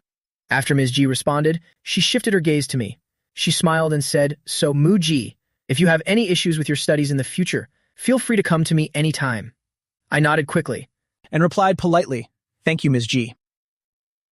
Ms. Ji looked at me with an affectionate gaze. In fact, before the school started, she had heard that the Mu family's young master would be transferring into her class. Back then, she was secretly sweating with worry, and from the moment she heard the news until the second we met, she had been living in constant fear. But after seeing me with her own eyes, she realized her worries were for nothing. She thought to herself, this Mu heir isn't arrogant at all. He seems quite approachable, completely unlike the Ning family's difficult young master in her class. They're like night and day. Every time she thought of Ning Sang, Ms. Ji would get a massive headache, only hoping that in the coming year, everything would go smoothly under Ning Sang's watch. While on the way to the classroom, I suddenly remembered something, and asked, "Oh, by the way, Ms. Ji, Lin Xingye isn't in my class, is she?" "Student Lin?" Ms. Ji smiled and replied, "Not in the same class, but her class is right next door to ours." Hearing that, I felt a wave of relief. Good. I really had no desire to be in the same class as that annoying girl. Inside the room, Ms. Ji clapped her hands. "All right, everyone quiet down. I'm going to introduce a new classmate to the class." Then, Ms. Ji looked toward the door. "Okay, Mugi, come on in." The students in class didn't care much at first, but when I walked in, the whole room immediately erupted in a stir. Especially the girls. "Oh my god, the transfer student is so handsome. I'm wide awake now. I wonder if he has a girlfriend." "Don't worry. Even if he doesn't, you won't stand a chance. Only someone like me is worthy of him." The boys curled their lips in disdain. "Handsome? Where? I really doubt your taste, girls." "Yeah, is he anywhere near as good-looking as our brother Sang?" Brother Sang's looks could totally crush him, you know? Girls ignored those boys, who spent their days sucking up to Ning Sang, always acting like lackeys, following Ning Sang around and waiting on him hand and foot. They didn't dare talk back when scolded or fight back when hit. Deep down, they probably wanted to band together and tear Ning Sang apart long ago. They just lacked the guts to do it. Hearing their words, I wondered, Ning Sang, could it be that guy who was such a pain the other night? I immediately scanned the room for Ning Sang, and sure enough, I spotted him. He was sitting in the second row with headphones on, and the moment he opened his eyes, they met mine directly. It was him, Ning Sang. He instantly remembered that night, how I had humiliated him, and how I'd slapped him twice in front of everyone. Instantly, Ning Sang's face darkened with rage. How gutsy, transferring to my territory. Let's see how I deal with you. With that thought, Ning Sang slammed his desk hard and stood up aggressively, heading straight for me. The whole class fell silent. Everyone's eyes darted back and forth between me and Ning Sang. I noticed a few of Ning Sang's lackeys from that private room that night, who had already recognized me. Their expressions shifted from initial shock to malicious glee, as if waiting for a show to begin. Under everyone's watchful eyes, Ning Sang swaggered over to me. Muge, right? I thought to myself, it seems everyone in this school is terrified of him. No wonder he's so arrogant. Ning Sang reached out and yanked the badge on my jacket, glancing at the name. Muge? Humph. A double surname? Poof. Someone couldn't help but let out a laugh. The whole class soon followed suit with mockery. Ning Sang tilted his chin up, looking down at me. I've been hearing about a new student since summer break. Turns out it's just you, kid. I looked at him with a cold face. Take your filthy hands off me. I don't want to be touched by trash. Ning Sang was instantly enraged by my words. He pointed right at my nose and yelled, Muge, you, student Ning Sang. Please don't do that. Ms. G seemed to want to step in and defend me. Shut the hell up. Ning Sang glared fiercely at Ms. G, his tone incredibly harsh. Who do you think you are? I'm talking. Who gave you the right to butt in? Ms. G's face went pale instantly, looking extremely awkward and humiliated. She looked like she wanted to get angry but had to suppress it, only able to look at me with a gaze full of helplessness. Her eyes were filled with apology for not being able to protect her student. I could almost hear her inner thoughts. Student Mu Ji, I'm sorry, I want to protect you, but I'm afraid too. But just go to the principal later. The principal will surely get justice for you. I finally understood. In this school, it's not just the students who fear Ning Sang. Even the teachers are terrified of him. But that's fine, I thought with a cold smirk. Dealing with someone like Ning Sang am more than enough on my own. I stared Ning Sang down. I'll say it one more time. Get your claws off me. Ning Sang smirked. Mu Ji, are you giving me orders? That's right, I replied coldly. I'm ordering you to let go. The fire inside me was about to erupt. If you don't want to bet, I'll break your hand right now. Even though I'd already repaid him manifold for that slap, multiple times over, just thinking about it these past few days still left me with a bitter taste in my mouth. I've been in plenty of fights growing up, so getting hit was nothing new, but getting slapped in the face was a first. Since Ning Sang is asking for trouble, I might as well settle both the old and new debts together. Ning Sang gave another cold laugh. Fine, then just try it. The moment the words left his mouth, I grabbed the hand that was clutching my badge and twisted it hard. Ning Sang let out a scream of agony. Muga, let go of me right now! Nearly every student gasped in shock. This was truly something they'd never seen. They'd never seen anyone treat Ning Sang this way before. Seeing this, Zhou Qianlin immediately stood up, seeming like he wanted to rush over to help Ning Sang, but he was pulled back by the person sitting behind him. Don't go, you might get hurt. Hey, let go of me. Zhou Qianlin impatiently shook off the hand. The student behind him immediately frowned. And try and give you good advice, and that's your attitude. Do you really think you're Ning Sang's right-hand man? In Ning Sang's eyes, he probably just sees you as a dog. Muji, didn't you hear what I said? As Ning Sang roared, he raised his hand to slap me. I was quick and agile, swinging my arm to slap him back, landing a powerful blow on Ning Sang's face. Slap. A crisp sound echoed throughout the classroom, vividly clear. The whole room suddenly went dead silent. Everyone stared at Ning Sang in total shock. They might have expected Ning Sang to hit me, but they never imagined I would dare to hit Ning Sang back. I warned him, keep your mouth clean. Otherwise, forget just breaking your arm. Want to bet? I'll smash your face in too. Ning Sang was in so much pain from his twisted wrist that he couldn't speak, cold sweat pouring down his forehead. Many in the class who'd been bullied by Ning Sang were secretly rejoicing inside. Muga, don't take it too far. Zhou Tianlan rushed over and pushed me away, shielding Ning Sang. Ning Sang was in so much pain he nearly collapsed. I was still fuming with rage, but seeing Zhou Tianlan, I really didn't have the heart to strike. What can I say? I'm just the type who can't bring himself to bully nice people. Just the thought of it made me feel guilty. But I also found it strange. This guy right here. Why would he hang out with someone like Ning Sang?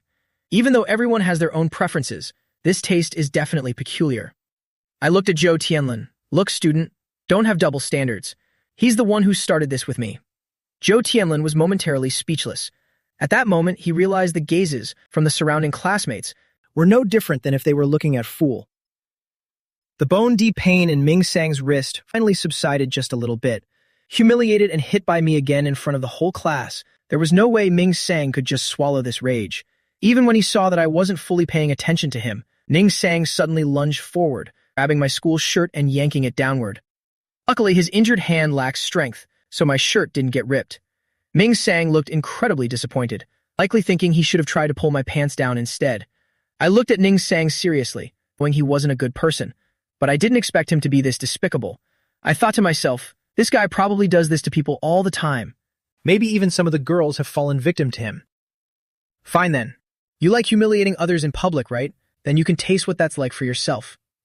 I reached out, using all my strength, and with a loud rip, I yanked Ning Sang's pants down. The entire classroom went deathly silent, so quiet you could hear a pin drop. The students all stared at me with mouths wide open. No one could believe that I actually depanted Ning Sang. Zhou Qianlan reacted instantly, and while he was indecisive about what to do, Pei Xiao, who was sitting in the back row, hurriedly grabbed her school jacket and ran to Ning Sang's side. She draped the jacket over Ning Sang, her voice trembling. Brother Sang, are you okay? Seeing Pei Xiao's panicked expression, I realized immediately that this girl liked Ming Sang. I really can't understand this world anymore. Why does a scumbag like Ning Sang still have friendship and love around him? In his life, I was startled by the sudden sound of a slap. Once I regained my focus, I saw Ning Sang had slapped Pei Xiao across the face. I was completely stunned. No way. Does this Ning Sang guy even hit the people who are genuinely good to him? He seriously messed up in the head. Get out. Ning Sang glared angrily and barked at Pei Xiao. Pei Xiao, hurt from the blow, slumped to the ground without a word. Looking at her cowering, terrified face, I guessed she was probably beaten by Ning Sang regularly. I thought, hitting someone you hate is one thing, but to lay a hand on someone who treats you well, it's truly beyond comprehension. Zhou Qianlan leaned down to pick up the pants from the floor, whispering into Ning Sang's ear. Brother Sang, let's go to the restroom and put your pants back on first. There are cameras in the classroom. Ming Sang glared fiercely at the camera, on the back wall of the classroom. He was surely thinking that once he had his pants back on, the first thing he needed to do was to go and delete that footage. Ming Sang stood up, using Pei Xiao's jacket to tightly wrap his lower body, and then, supported by Zhou Qianlan, walked toward the classroom door. As he was about to exit the class, Ning Sang looked back at me with a malicious gaze. Mu Ge. You bastard, you just wait and see. I'm definitely going to destroy you. I basically didn't even care about him, just watching his retreating back with a look of utter disdain. The students in Class 1 next door heard Ning Sang shout and immediately got all excited. Everyone crowded around the window to gossip. That's Brother Sang's voice? Holy crap. Is someone about to get dealt with by the big boss Sang? I think he's called Mu Ge or something. I've never heard of this guy in Class 2 before. So the Class 1 students just started gossiping enthusiastically, right in front of their teacher. Who is that Mu Ge guy? Do any of you girls know him? Is he just some random nobody from Class 2? He's a new transfer student, and he's super handsome. This morning, he even got out of School Beauty Lin's car. What? School Beauty Lin's car? So what's the deal between him and School Beauty Lin then? How should I know? If you're so curious, go ask him yourself. As the students talked, they couldn't help but turn to look at Lin Qingye. Lin Qingye was currently holding a pen, absent-mindedly doodling something. She was an art major student and deeply loved painting. No matter where she was, she enjoyed sketching random things whenever she had free time. Zhang Ruoxue turned to look at Lin Qingye. Your little cutie. Seems to have clashed with Ning Sang again. Lin Qingye didn't even bother to look up, still focused on her drawing, as if she hadn't heard a word. Hey, Zhang Ruoxue tapped her finger patiently on Lin Qingye's desk. I'm talking to you. Lin Qingye finally lost her patience. Stop worrying about things that don't concern you. And besides, he's not my family. Zhang Ruoxue was a bit worried. Don't you know what Ning Sang is like? Hurry up and text him to tell him to hold back a bit. Otherwise, your little cutie is going to suffer big time. As soon as she spoke, Zhang Ruoxue suddenly remembered. Lin Qingye seemingly never friended or kept contact information of any male student at school. Lin Qingye sighed, put down her pen, and looked at Zhang Ruoxue. Just relax, even without me. That dark-hearted guy can handle Ning Sang just fine. Jiang Ruoxue froze slightly. Huh? What do you mean by dark-hearted?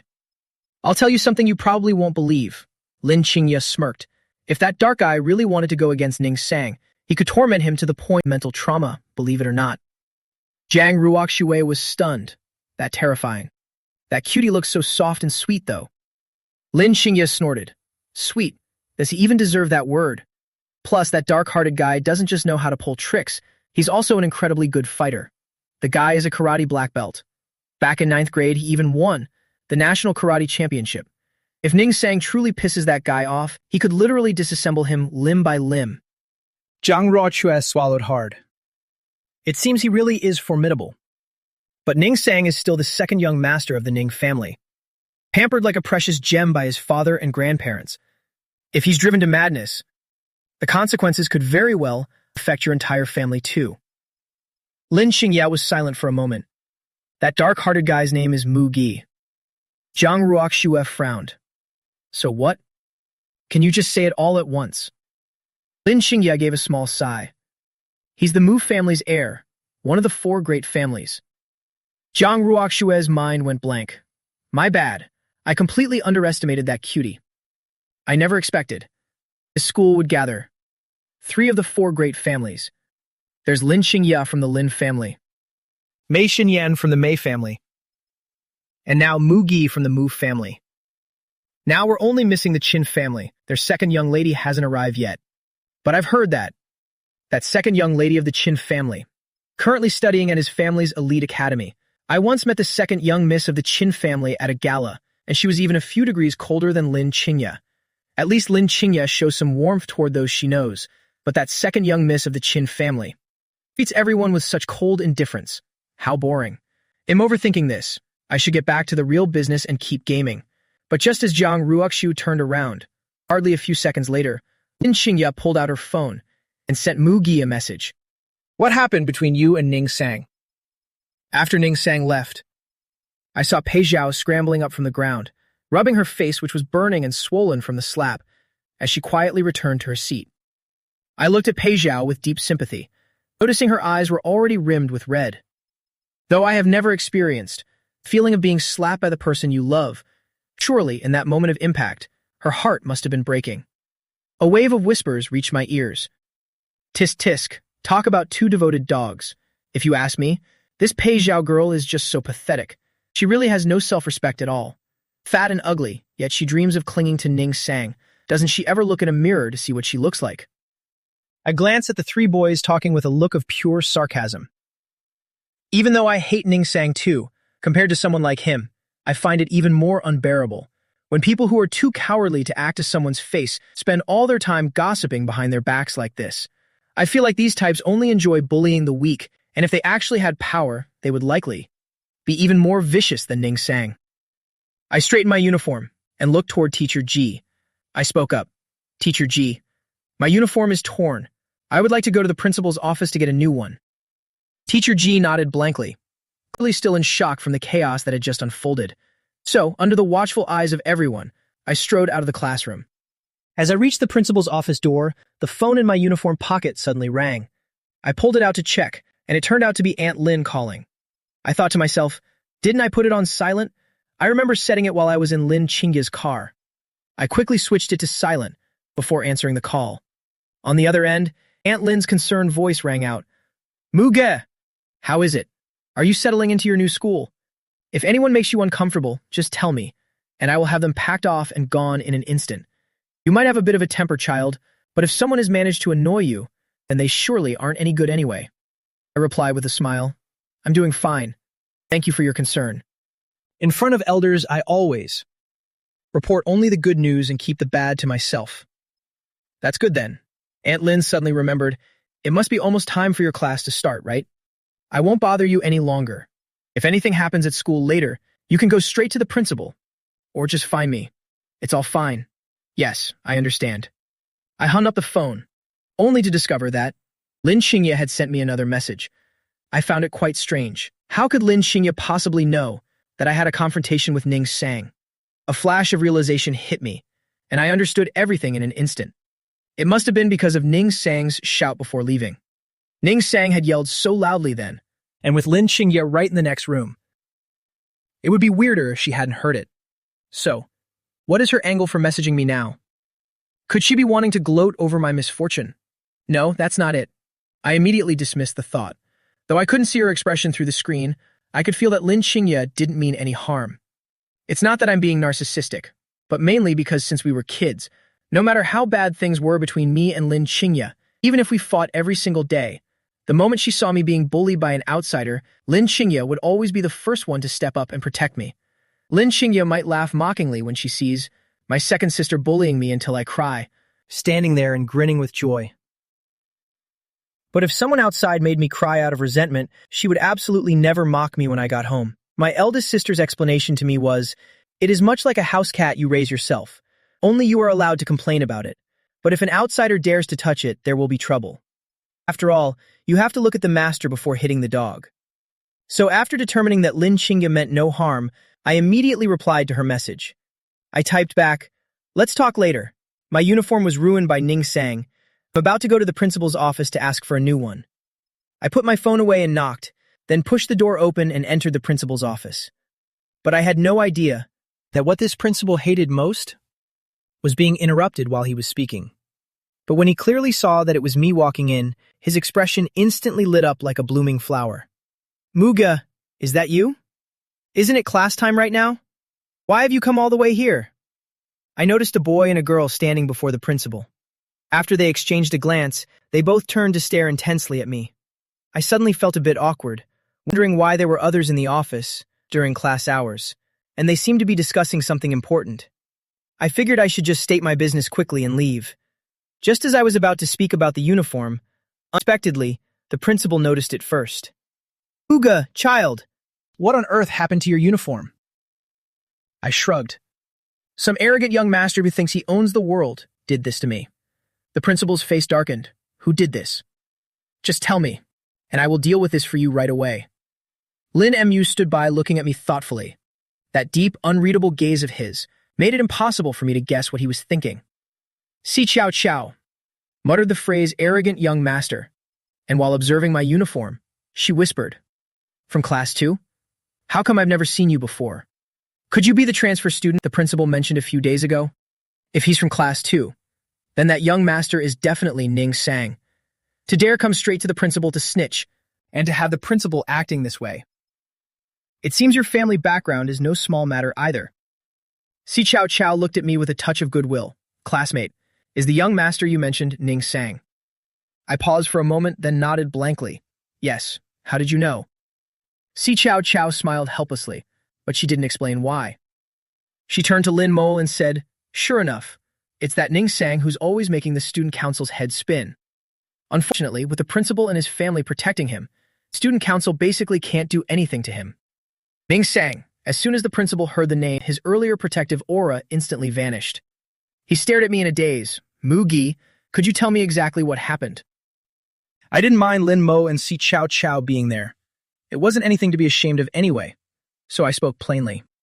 "I have a bit of a personal grudge with that Ning Sang, and every time he sees me he wants to start a fight, but since he couldn't beat me, he ended up ripping my clothes, leaving me in this pathetic state." Principal nodded after hearing this. I saw him clearly breathe a sigh of relief, as if a weight had finally been lifted from his chest. He patted his chest and muttered, "Thank goodness. Ning Sang didn't hurt you, and you didn't do anything too extreme to him. Meaning neither of you is injured, right?" With that, the principal picked up his glass and took a sip to calm himself.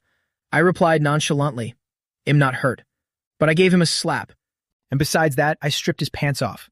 As soon as I finished, both Lin Mo and Si Chow Chow started coughing simultaneously, and the mouthful of water the principal had just taken came spraying out, nearly spitting everywhere. The principal hurriedly pulled out a tissue, clumsily wiping his mouth, while pounding his chest with effort, hardly managing to catch his breath. The principal looked at me with such shock, his mouth hung open, speechless. "You slapped Ning Sang?" "And even stripped." The following words were lost as the principal was too terrified to finish the sentence. I nodded calmly. "Yes, that's right. He even talked big about teaching me a lesson. Let's see who ends up teaching whom." I saw the principal's face instantly turn to despair, his features etched with extreme agony. Previously, Ning Sang alone was enough to give him a headache, and now a nemesis like me has appeared out of nowhere. If you two are put together, the destructive power would be beyond terrifying. Just like a moment ago, he felt as though he himself had almost been scared right out of this beautiful world. Si Xiao Xiao observed me with great interest. Her eyes clearly said, "You are definitely not simple." Lin Mu suddenly spoke up to advise, "Student Mu, this Ning Sang is no ordinary person. In this school, he runs wild without anyone to stop him, and even outside school, he is powerful enough to cover the sky with one hand. So I advise you to be a bit more careful with what you say." I scoffed inwardly. Be careful of what? Do I really need to be cautious when dealing with a small fry like him? I feel that for whatever kind of person you face, you should treat them with a matching attitude. That is the real truth. Lin Mu saw my demeanor and started to say something but then stopped, eventually saying nothing more. The principal looked at me anxiously, restless and uneasy, his breathing even becoming more rapid. He asked tentatively, "So, Mugi, how do you plan to handle this matter?" I wore a nonchalant face. How else can it be handled? Naturally, I'll handle it myself. Minor things like this aren't worth the trouble of involving parents. Hearing this, the principal's heart, which was hanging by a thread, finally settled down a bit, and a smile finally managed to form on his face. He nodded quickly. "All right then. And you two just resolve it privately between yourselves. After all, both you and Ming Sang are nearly adults. I believe kids like you can definitely handle these small conflicts well." However, as soon as he finished speaking, the smile on his lips instantly vanished, turning back into a look of sorrowful gloom. "Everything seems fine on your end, but what should be done about Ning Sang? What if Ming Sang comes back here to stir up trouble? How could he possibly please both sides then?" In his heart, he really wanted to cry. Of all the people to bully, Ning Sang just had to go and provoke me. If he had just bullied normal classmates, the principal could have just turned a blind eye. But now that he's hit me, helping either side would be a mistake. The principal felt completely hopeless. This profession was truly too bitter. He needed to be left alone in peace. The principal rubbed his temples. "Lin Mo, Xiao Xiao, I have said all that needs to be said. Now you two take student Mu Go to get another new uniform." Lin Mo nodded immediately. "Yes, principal." Si Xiao Xiao smiled and turned to me. "Student Mu, let's go." I nodded, thinking to myself, if all the classmates at this new school were as kind as the two in front of me, it would be wonderful. In the hallway, Si Xiao Xiao asked curiously, "Muga, with senior year being so important, why did you choose to transfer right at this moment?" I shrugged helplessly. Nothing can be done. It was all arranged by my family. Si Xiao Xiao proactively reached out her hand. "Welcome to Yuncheng Academy. I am Si Xiao Xiao, the student council president." I hurriedly reached out to shake it, replying politely, "Thank you, President." Lin Mu also smiled and introduced himself. "Hi, Muga. I am Lin Mo, the vice president, and also the head of discipline." "Nice to meet you," I repeated thoughtfully. "Head of discipline." I thought to myself that this is the job most likely to offend people, yet the school gave it to someone who looks this gentle. Seeing how easy Lin Mu is to talk to, he probably gets bullied by types like Ning Sang quite often. Lin Mu pulled out his phone. "Muji, you just arrived, so you probably don't know many people yet. Can I have your contact info? In a few days, when the student council is less busy, I'll give you a tour of the school. Our school is incredibly huge. It's easy to get lost if you go alone." A wave of warmth suddenly filled my heart, looking at Lin Mu right in front of me, then thinking back to that Ning Sang. I couldn't help but marvel. Though both are students, how can the gap between people be this enormous? I quickly pulled out my phone and swiftly added Lin Mu as a friend. Chow Chow also pulled out her phone. "So Mugi, you might as well add me too. In case you can't reach Lin Mo, you can find me anytime." Meanwhile, in class 2, Ning Sang entered the room with a furious expression, accompanied by Chu Tianlin. Su Qian immediately turned around, looking toward Mei Xinyan, who sat in the row behind her, a smirk of mockery curling at the corner of her lips. It seems that in this upcoming senior year, there will be plenty of drama to watch. Mei Xinyan sat quietly in her seat, pure morning sunlight lingering on her sleeve, making the faint smile on her lips look both warm and gentle, yet truly mysterious. Su Qian frowned slightly. "Xinyan, can I ask you something?" Mei Xinyan kept her unchanging smile. "Go ahead." "Are you targeting him?" "Because of Lin Qingya." Mei Xinyan's smile deepened. "Yes, I am indeed targeting him." On the other side of the hallway, I had put on my brand new uniform. As I walked toward my classroom, I could hear more and more clearly, the noisy clamor echoing from inside. However, the moment I appeared, the shouting in the class fell dead silent, and all eyes were fixed on me. I immediately felt a hateful glare coming from Ning Sang. Looked so vicious it seemed like he wanted to devour me alive. I deliberately tilted my head to one side, challenging Ning Sang with a smirk. "What are you looking at? Keep looking, I might just leave you crippled." I thought with Ming Sang's temper. He should have lunged at me to fight long ago. So why was he being so strangely quiet now? I guessed, if I wasn't mistaken, someone must have said something to him. And it was 80% likely to be Chu Tianlin. I speculated that, perhaps when Chu Tianlin went to the surveillance room with Ning Sang, he had whispered something in his ear. Maybe he saw in the school chat group the news that I had hitched a ride with Lin Qingye today and had even eaten inside her car, leading him to suspect a hidden relationship between me and Lin Qingye, and thus advised Ning Sang not to act rashly without knowing my background. Because in this school, the only person Ming Sang absolutely dares not offend is Lin Qingye. For that reason, he could only resentfully swallow his anger, temporarily enduring it. I moved toward the lectern and looked at Teacher Ji. "Teacher, where should I sit?" Teacher Ji hesitated for a moment, his eyes scanning the classroom, only to find the last remaining empty seat was next to Mei Xinyan.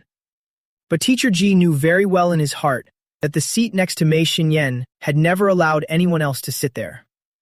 Despite this, Teacher Ji held on to a glimmer of hope, tentatively asking Mei Xinyan, "Xinyan, could you let student Mu sit in the seat next to you?" The classroom atmosphere suddenly became terrifyingly silent. Everyone thought Teacher Ji must have a death wish, dare suggest I sit next to Mei Xinyan. Didn't he know that Ning Sang had always harbored a secret crush on Mei Xinyan? A classmate whispered softly. "Look at Ning Sang's face. Good lord, he looks terrifying." Another person added, "But Mei Xinyan will definitely say no." "Don't be so sure. Who knows? This Mu fellow is so handsome. Maybe the goddess will change her mind and agree." One of Ming Sang's lackeys scoffed immediately and began to flatter his boss. "No matter how handsome he is, he can't compare to our brother Sang, right? Mei Xinyan will absolutely not let him sit there. If she really lets him sit there, I swear I'll livestream myself disemboweling myself for you guys to see." Ming Sang's mood was already abysmal. During these whispers, he could no longer suppress the rage within. With a loud bang, he slammed his hand onto the desk. The entire class fell silent as a grave in an instant, and no one dared to utter another word. Hearing the name Mei Xinyan, my heart skipped a beat. That Ning Sang guy actually knows how to love. I thought to be targeted by someone like Ning Sang is truly a curse across 8 lifetimes. I wonder what divine being was so blessed to have his attention. While I was lost in thought, my eye consciously drifted toward Mei Xinyan's desk out of instinct. Since that was the only empty seat left in the entire room, I identified the girl named Mei Xinyan sitting in the back row with just one glance. However, just as everyone was certain, Mei Xinyan would speak up to reject the idea. Who could have guessed she would smile and agree? "Sure. Come and sit next to me." The entire class was petrified in an instant, everyone staring at me with wide eyes in disbelief. Mei Xinyan pulled out the chair beside her and smiled at me. "Come over." My new deskmate. After the psychological shock, the classmates all snapped their gazes toward the boy who had just declared he'd commit seppuku. His eyes immediately began to dart around frantically, and he quickly lowered his head, faking unconsciousness. Seeing his cowardly display, the classmates all rolled their eyes in silent contempt. I looked at Mei Xinyan and blinked slightly, thinking to myself, this is truly the first time I've met a girl with such a radiant and warm smile. Nothing like that certain someone in the next class. The one with a hot temper and a personality that's just, well, something. I shook my head slightly. No. Why am I even thinking about that Lin Qingye girl? Better just get to my seat and be done with it. However, just as I was about to head to the desk, Ming Sang finally reached his breaking point. Wearing a face full of grievance, but also immense indignation, he stood up abruptly. He stared intensely at Mei Xinyan. Xinyan, and Ning Sang, who normally thought he owned the world, yet when standing before Mei Xinyan, he suddenly became unusually docile, looking almost pitiful. Why is this bastard Mu Ji allowed to sit next to you, while I'm not? In this class, too, who doesn't know that Ming Sang has been dreaming of the seat next to Mei Xinyan for a long time. He has asked her countless times, but every single time she has tactfully refused him. The classmates who had been bullied by Ning Sang before were all laughing secretly in their hearts right now. Ning Sang's wanting but not getting attitude toward Mei Xinyan is surely karma for his history of using his power to bully others. I had intended not to bother with him. That remark of his instantly ignited my anger. Who are you calling a bastard? You're the one who's a true piece of work. I'm sorry, Mei Xinyan looked at Ning Sang apologetically. Before, I just wanted to sit by myself. Ning Sang's eyes instantly lit up, and he asked further with eager anticipation.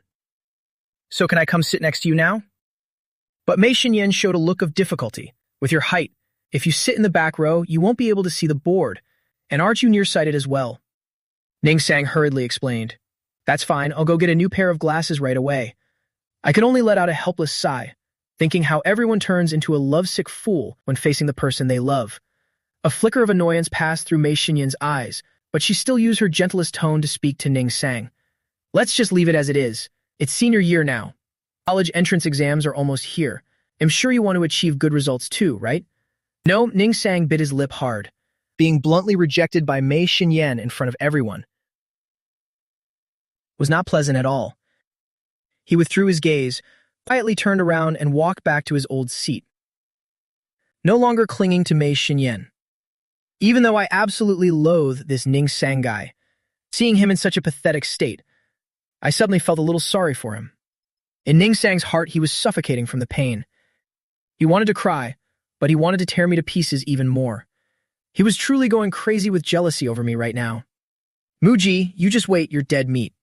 Ming Sang cursed me in his head like that, and didn't forget to give me a sharp cutting glare. Humph. My own short fuse was immediately lit as well. Throughout the 17 years of my life, I always thought the most annoying person it ever met was Lin Qingya. But I didn't expect this Ning Sang to be even worse. There's always a bigger fish, I thought to myself. It's not like I didn't let Mei Xinyan sit with him. If he wants to glare, he should glare at her. Why on earth is he glaring at me? He's clearly sick in the head. I just don't get it. I looked at him like he was a total idiot, giving Ning Sang a searing glare, before walking back to my seat. Standing in front of my desk, I casually tossed my backpack onto it. Under the gaze of the entire class, Mei Xinyan smiled and said to me, "Hello. My name is Mei Xinyan." Ning Sang was completely shaken. "Xinyan, how could you? How could you smile so warmly at Mu Ge?" At that moment, the anger boiling inside Ning Sang finally exploded completely.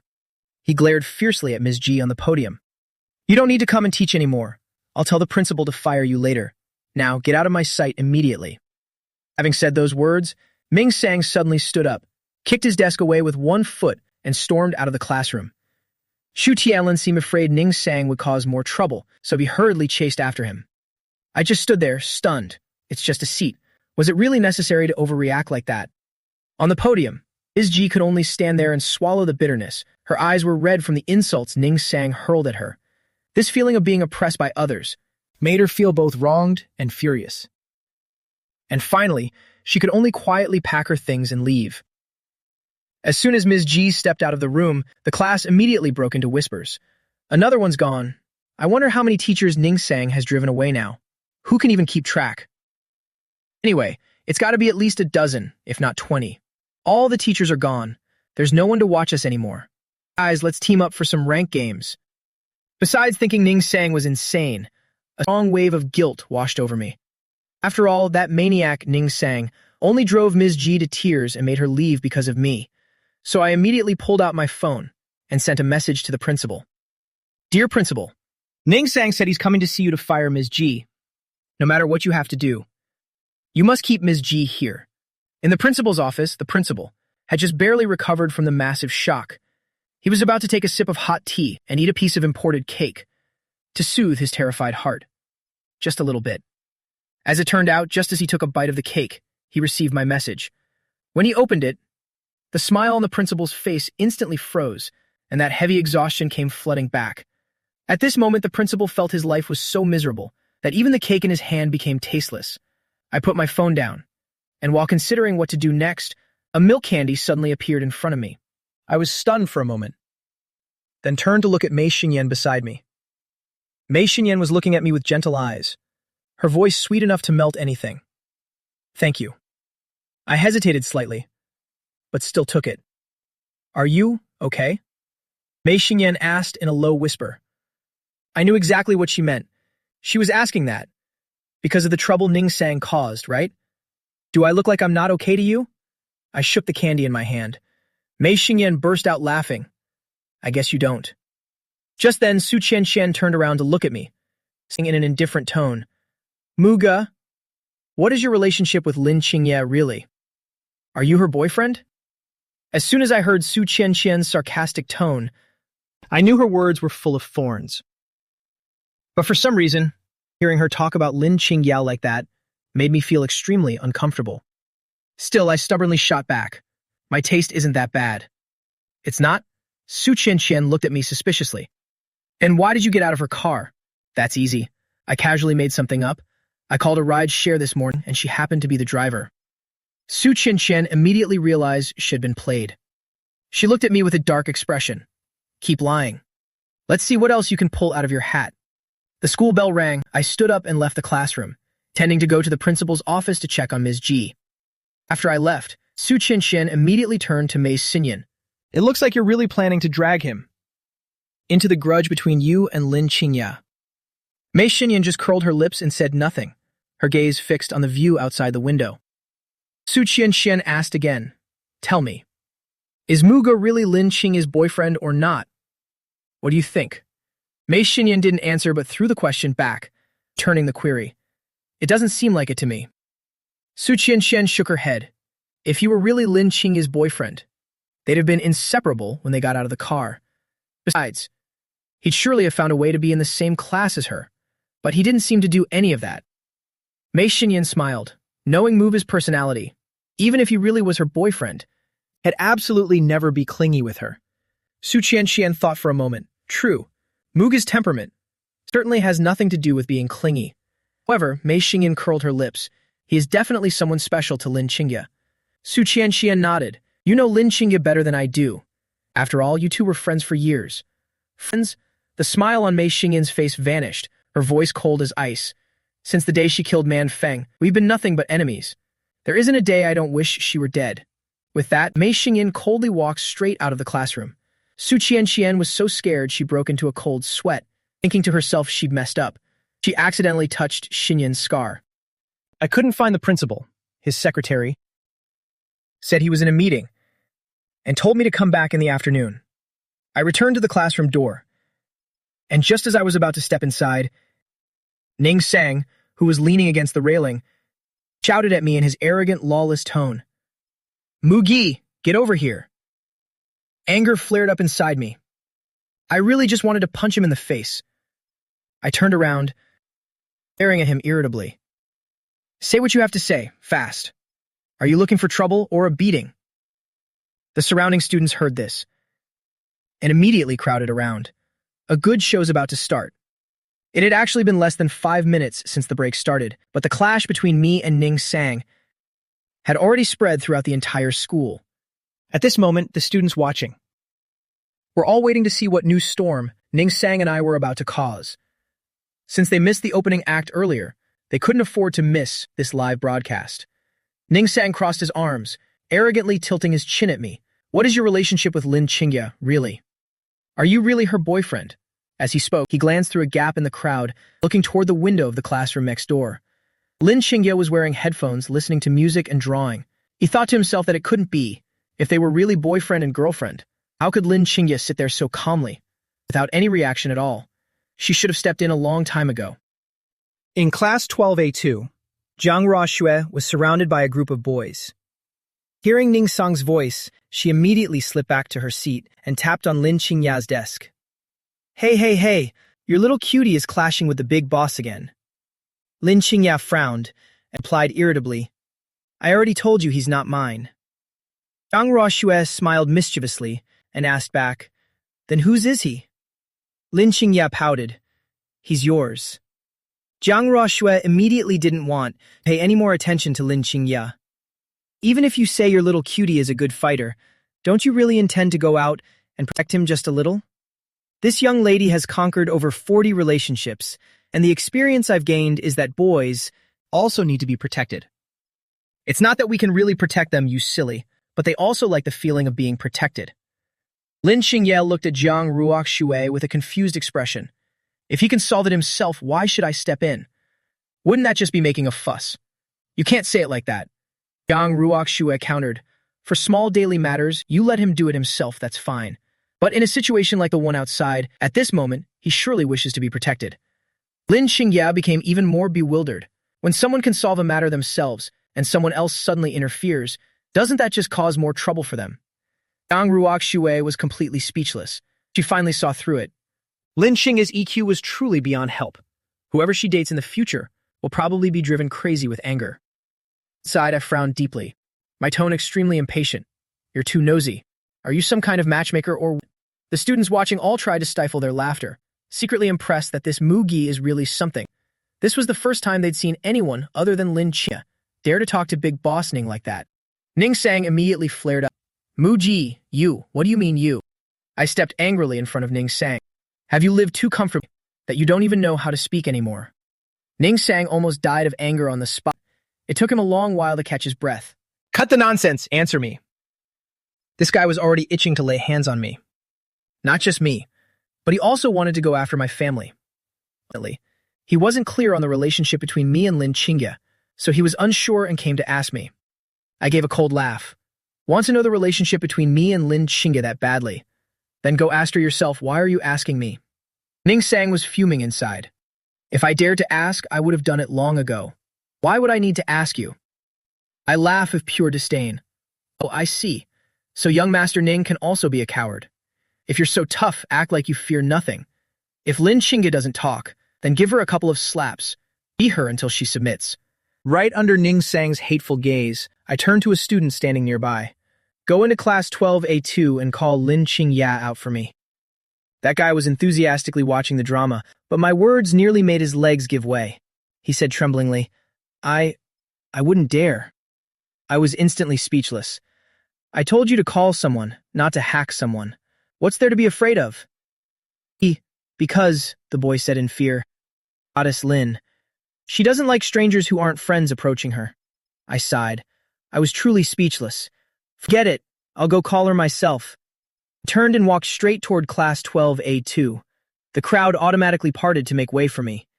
Ning Sang tensely exchanged glances, with Chu Tianlan standing beside him. Don't tell me he's actually going to call Lin Xingya out. But it seems like there's actually a chance. After all, that night, didn't he take Lin Xingya away quite easily? Walking to the back door of class 12A2, I tried to use my most gentle tone as I shouted to Lin Xingya. Lin Xingya, come out and see your daddy for a second. Lin Xingya remained in her seat, continuing her drawing, without paying any attention to me. Jiang Ruoxue looked at Lin Xingya helplessly. Hey, your little cutie is calling. I heard him. Lin Xingya replied plainly. Jiang Ruoxue looked at Lin Xingya. Was she imagining things? Why did a hint of a smile seem to flash deep in Xingya's eyes? The lackeys outside, who usually flattery Ning Sang, began to mock and jeer. Oh wow, running to Goddess Lin with such confidence. Only for her to not even give him a second look. Tisk, tisk, tisk. Did he really think riding in Goddess Lin's car to school made him special? Give him an inch and he thinks he's the center of the universe. Exactly, he really thinks he's someone big, daring to walk all over our big boss Ning. The chatter around grew louder, but Ning Sang had tasted bitterness in that private room last time, so he wasn't in a hurry to celebrate too early. I treated the sarcastic remarks as nothing more than wind in my ears, because right now I didn't care about Ning Sang. I just wanted to go in and deal with Lin Xingya. I called her so nicely, and she dared to play deaf with me. I gave her face, but she didn't respect me. Fine, Lin Xingya. It seems if I don't scold you for a day, you start to feel itchy, don't you? I took a deep breath. My tone had become extremely harsh. Lin Xingya, I'm asking you for the last time. Are you coming out or not? Just as the mockery was about to start again, and even Jiang Ruoxue thought Xingya wouldn't pay any attention to me. Unexpectedly, Lin Xingya took off her headphones, set down the pen in her hand, and looked toward me. Muga, you're being way too noisy. Can't you see I'm drawing? The crowd around immediately went silent. I see it. Just borrow you for a minute. Now get out here. Lin Xingya turned to look at me, and not for long. Everyone around was stunned. Why does it feel like Goddess Lin and I are flirting like this? Lin Xingya stood up. It's not that you can't borrow me, but you have to cook dinner tonight. Jiang Ruoxue was dumbfounded. You're cooking dinner? Could it be they're really living together? I was about to snap back, but suddenly my eyes flashed, as if I'd thought of some wicked scheme. I snickered to myself, then nodded. No problem. Deal. And then, under the gaze of everyone, Lin Qingye walked up to me. Come here. I beckoned to Lin Qingye and led her toward the crowd. Lin Qingye followed behind me without any expression. Standing before Ning Sang, I spoke up. I've called her out for you. Go ahead and ask her yourself. Ning Sang's arrogance had completely vanished the moment Qingye stepped out, disappearing without a trace. At this moment, he grew even more nervous, not daring to open his mouth to ask her anything. I saw Ning Sang staying silent. Fine, too afraid to ask? Then let me ask for you. Lin Qingye, what exactly is our relationship? Jiang Ruoxue, leaning against the back door frame, found me more and more pleasing to the eye. Lin Qingye didn't answer my question immediately. Instead, she looked at me and gave an irrelevant answer. Then you tell me, what is our relationship? I blurted out, I'm your grandfather. Everyone was stunned. Did this Muge eat a tiger's heart? To dare talk to Goddess Lin like that. Jiang Ruoxue cheered for me in her heart. Impressive little cutie, you're the first person she's seen dare to treat Qingye like that. The phrase fearing nothing is now almost synonymous with my name, Mugi, in the eyes of the students at Wancheng Academy. Lin Qingye frowned. Mugi, if there's something wrong with your head, go see a doctor. Don't act like a clown here. Do you know how embarrassing it is? I immediately went ballistic, glaring at Lin Qingye in a rage. This girl, she dared to call me stupid in front of everyone. You're the stupid one. Just as I was about to fire back, I heard Lin Qingye speak again. Actually, you don't even need to go for a checkup because being born stupid is incurable. I almost exploded with rage. You're dead meat. I think you. But before I could finish, Lin Qingye shifted her gaze toward Ning Sang. Under the witness of everyone, Lin Qingye looked down at Ning Sang from above, speaking in the cold voice of a queen. Ning Sang, my relationship with Mu Ge is not for you to worry about yet. So I hope you won't ask me these things in the future, and don't go asking Mu Ge either. Do you hear me? The anger in my heart immediately vanished, and I even felt a bit touched looking at Lin Qingye. Why did she suddenly act so human today? Ning Sang looked at her in fear, nodding repeatedly. It's good that you understand. Lin Qingye turned, intending to go back to class, but then she turned back and said to Ning Sang, in the future, before you hit a dog, check who its owner is. After saying that, Lin Qingye walked straight into class without looking back. I looked at Ning Sang triumphantly. Well, you heard everything clearly this time, didn't you? Oh, wait a second. Hold on, Lin Qingye. Are you tired of living? I stopped my feet in rage. This lunatic dared to imply I'm a dog. Lin Qingye didn't bother with me. She returned to her seat, put on her headphones, and continued drawing. I was truly about to lose my mind. This school has Lin Qingye in front and stubborn Ning Sang in the back. I feel like I won't survive past 18. After Lin Qingye disappeared, the surrounding students immediately started whispering again. Did you guys hear that? Muji dared to curse out Goddess Lin in public, and yet Goddess Lin didn't even react. Is that your main point? The point is those two seem to be living together. That's why I'm saying, what exactly is the relationship between Muji and Goddess Lin? Just as I was about to push through the crowd to class, a bold boy blocked me and asked, Muji, are you really living with Goddess Lin? I didn't feel like answering at all, but seeing the expectant looks in everyone's eyes, I couldn't bear to let them down. So I rolled my eyes, started talking nonsense with a very serious face. I'm a child groom that Lin Qingye's mother arranged for her. The students immediately looked disdainful. Bullshit. Who would believe such nonsense? If you were really Goddess Lin's close servant, would you dare talk to her like that? All right, if there's nothing else, I'm going to class. With that, I walked out of the crowd. Someone started speculating. Could Muge really be a close servant? Is your head stuck in a door to actually believe his nonsense? If he were really Goddess Lin's servant, there's no way he'd still be here now. The Lin family would have kicked him out long ago. But then again, they aren't lovers, and they aren't master and servant. So what exactly is their relationship? In class 12A2, Yang Ruoxue, eyes bright, leaned in toward Lin Qingye. Are you living with that little cutie?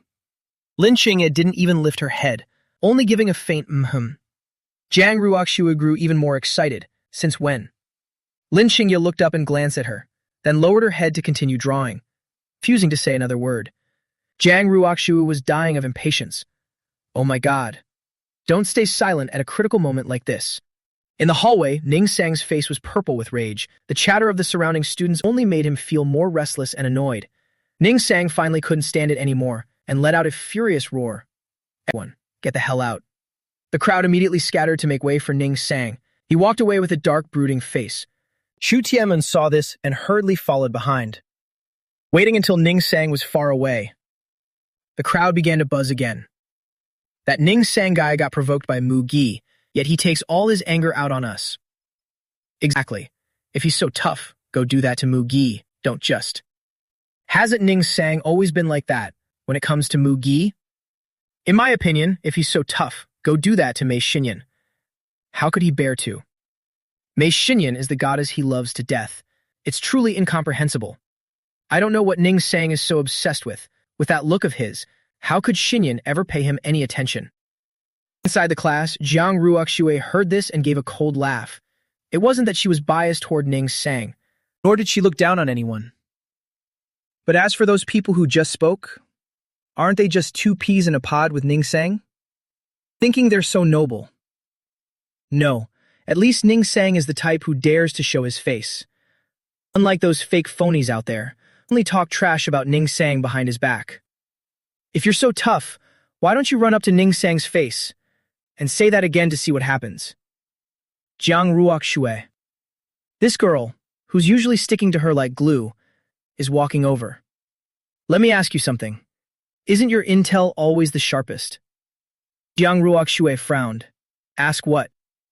The girl smiled and said, why does Ning Sang beat up all his other underlings, but never touches Chu Tianlin even once? He even seems to treat Chu Tianlin exceptionally well, right? Jiang Ruoxue curled her lip. How should I know? I never bother with things that don't interest me. Fine, the girl continued. Let me tell you. I just had a wild and daring thought. Could it be that while Ning Sang likes Mei Xinyan, he's also secretly in love with Chu Tianlin? Jiang Ruoxue was completely speechless. The imagination of these girls is truly absurdly over the top sometimes. If they don't become screenwriters for trashy soap operas, it's a total waste of talent. On the stairs, Ning Sang was walking down with Chu Tianlin. The person coming from the opposite direction was Lin Mo and several members of the student council. The guy standing next to Lin Mo, seeing that he was about to collide with Ning Sang, hurriedly tried to pull Lin Mu aside. What's wrong? Lin Mu looked confused, not moving at all despite his friend's pull. Because of that hesitation, the next second, Lin Mu slammed right into Ning Sang. Realizing had bumped into someone, Lin Mu quickly looked up to apologize. Yukiko Ainyan za Hunmatkwa Ning Sang, he was scared out of his wits, really tumbling down the stairs in terror. Lin Mac's face turned pale as his whole body trembled, stammering an apology. I am so sorry. Ning Sang gave a cold sneer and delivered a sharp slap right across Lin Mac's face. This slap from Ning Sang was incredibly heavy, making Lin Mu cry out in pain. Lin Mu. I'm pretty sure I've told you this many times. Ning Sang's tone was dripping with disgust.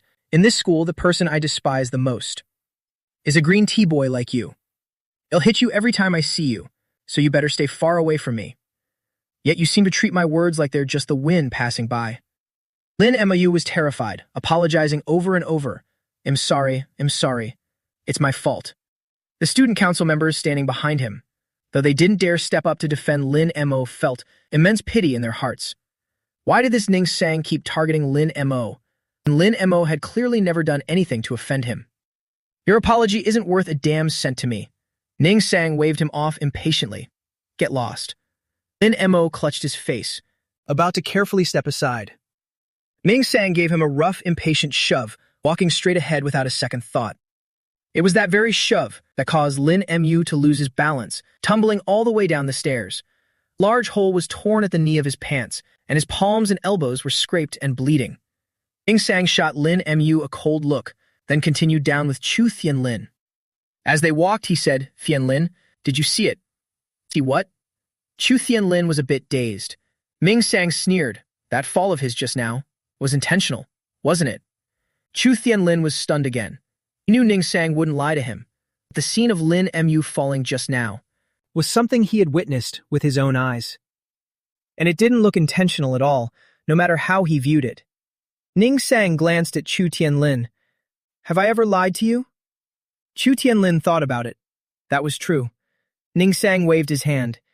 It's normal that you didn't see it. With a top-tier green tea like Lin Mo, very few people can see through his act. I bet that up until now, I'm the only one in this entire school who has seen his true face. On the stairs, classmates were scrambling to help Lin Mo up. Lin Mo, are you okay? That Ning Sang guy is truly outrageous, daring to shove you right on the stairs like this. What if something terrible had happened? Lin Mo was extremely popular at school, especially within the student council. He was practically a role model for everyone. Thank you. With everyone's help, Lin Mu struggled to stand up from the ground. Someone asked worriedly, "Can you still walk?" Lin Mu gasped in pain, his brows furrowing tight. "I don't think I can." "Then let's get him to the infirmary quickly." Several classmates rushed to support him toward the medical room. All along the way, everyone was cursing Ning Sang in indignation. That Ning Sang is absolutely despicable. You only bumped into him slightly. Was it really necessary to be so violent? This is just too much. He probably doesn't even know how to spell the word outrageous. Seriously, look at Ning Sang. Before the Ning family took him in, he was actually a victim of school bullying during elementary and middle school himself. Now that he has backing, he turns around and bullies his classmates. No wonder he deserved to be bullied back then. I heard that when Ning Sang was in middle school, he was slapped over 100 times by a boy in his class. Exactly. The reason he treats Chu Tianlin so well and loves Mei Xinyan so deeply is apparently because during those years, they were the only ones who protected him. Lin Mo, don't be sad. The boy gently patted Lin Mac's shoulder, comfort him. I'll bring you breakfast made by my aunt tomorrow. Her pastries are delicious. Lin Mo gave a grateful smile. Thank you. Outside the school convenience store, Chu Tianlin sat down across from Ning Sang with an armful of snacks. Ning Sang didn't say a word, picking up a bottle of coconut water and gulping it down. Chu Tianlin tore open a bag of chips and placed it in front of Ning Sang. He smiled and coaxed, "Brother Sang, don't be upset anymore. Have some chips." Ning Sang set down the bottle in his hand, looking at Chu Tianlin with a frustrated face. "Tell me, I've been so good to Xinyan and chased her for so long. Why won't she give me even a single chance to prove myself?"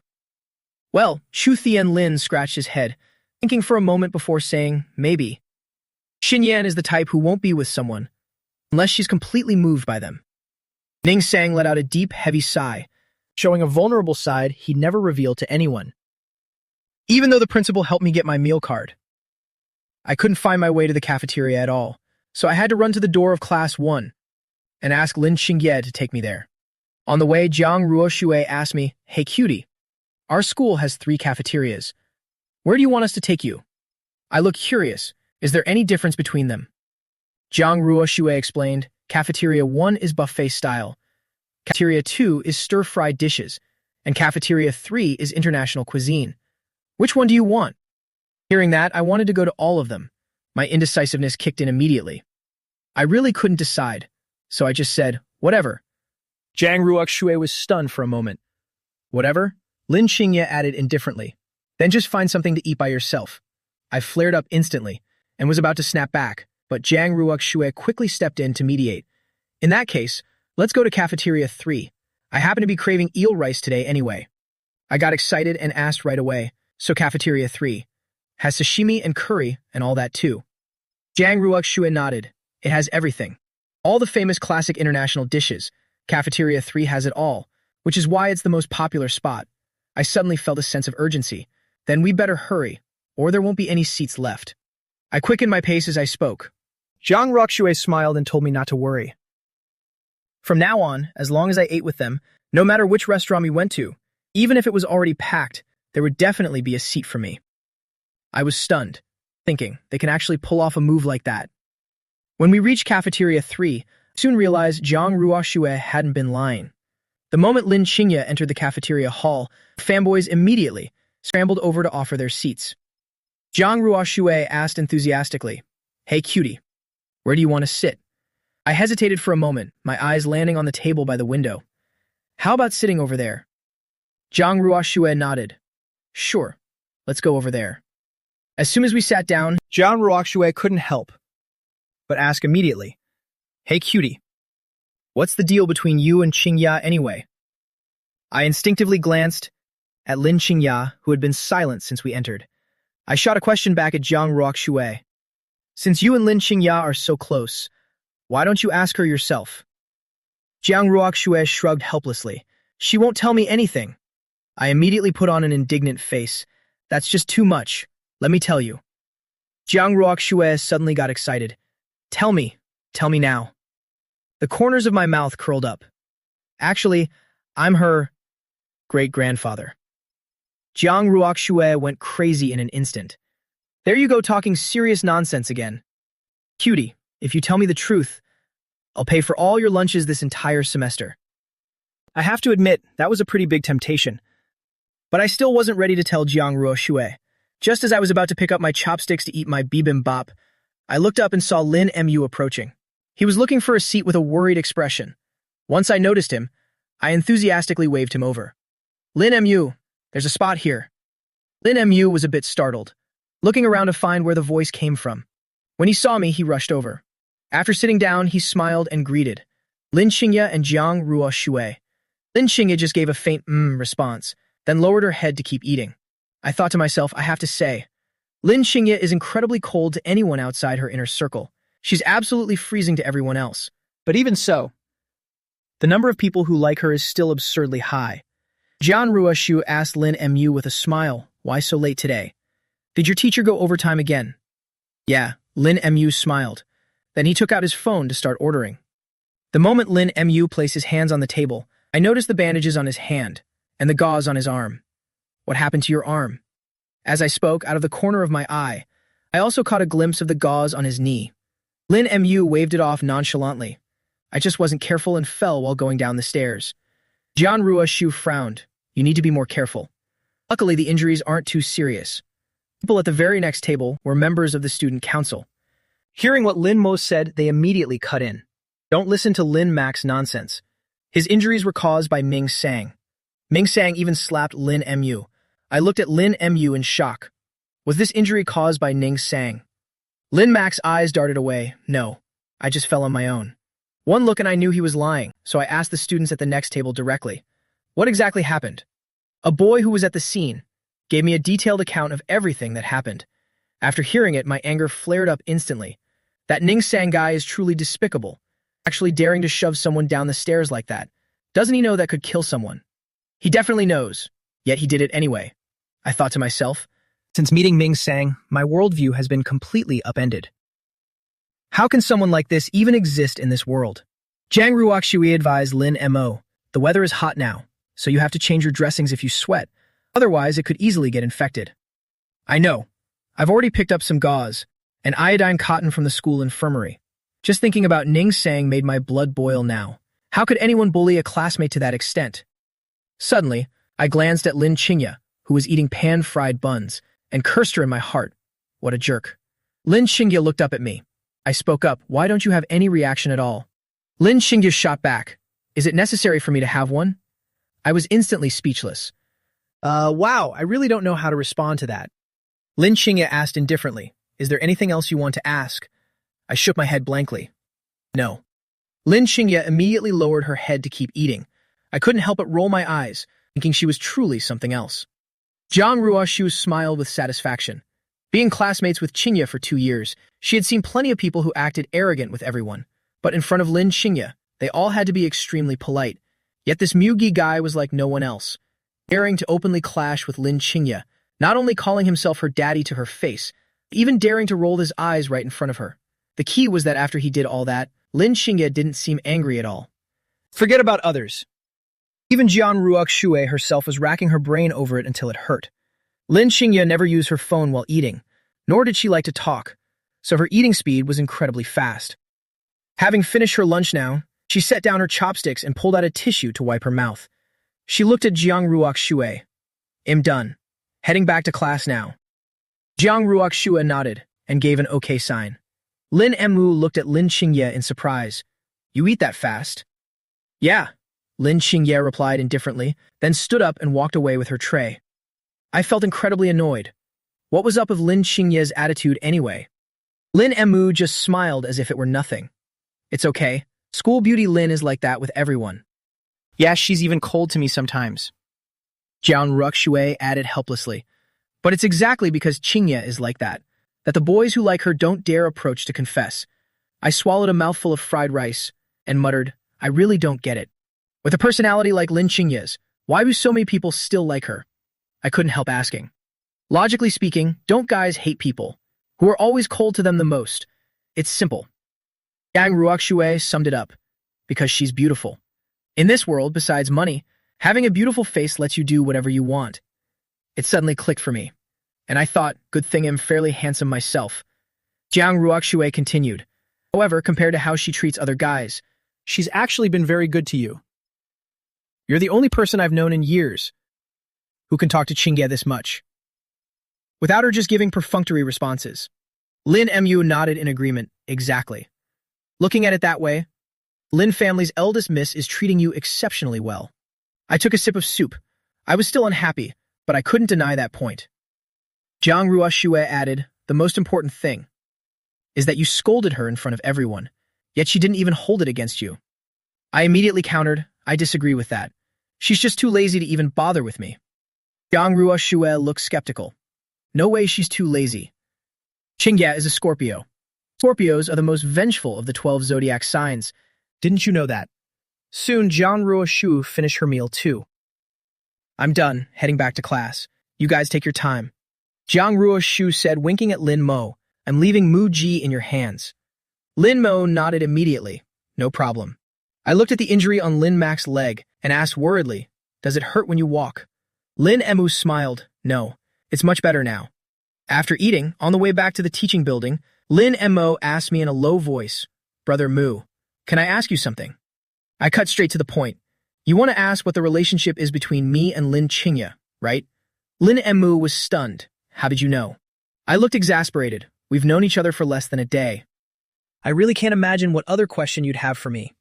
Lin Mo looked at me a bit timidly, as if afraid he'd upset me. I thought to myself, yeah, that's exactly it. I have this habit.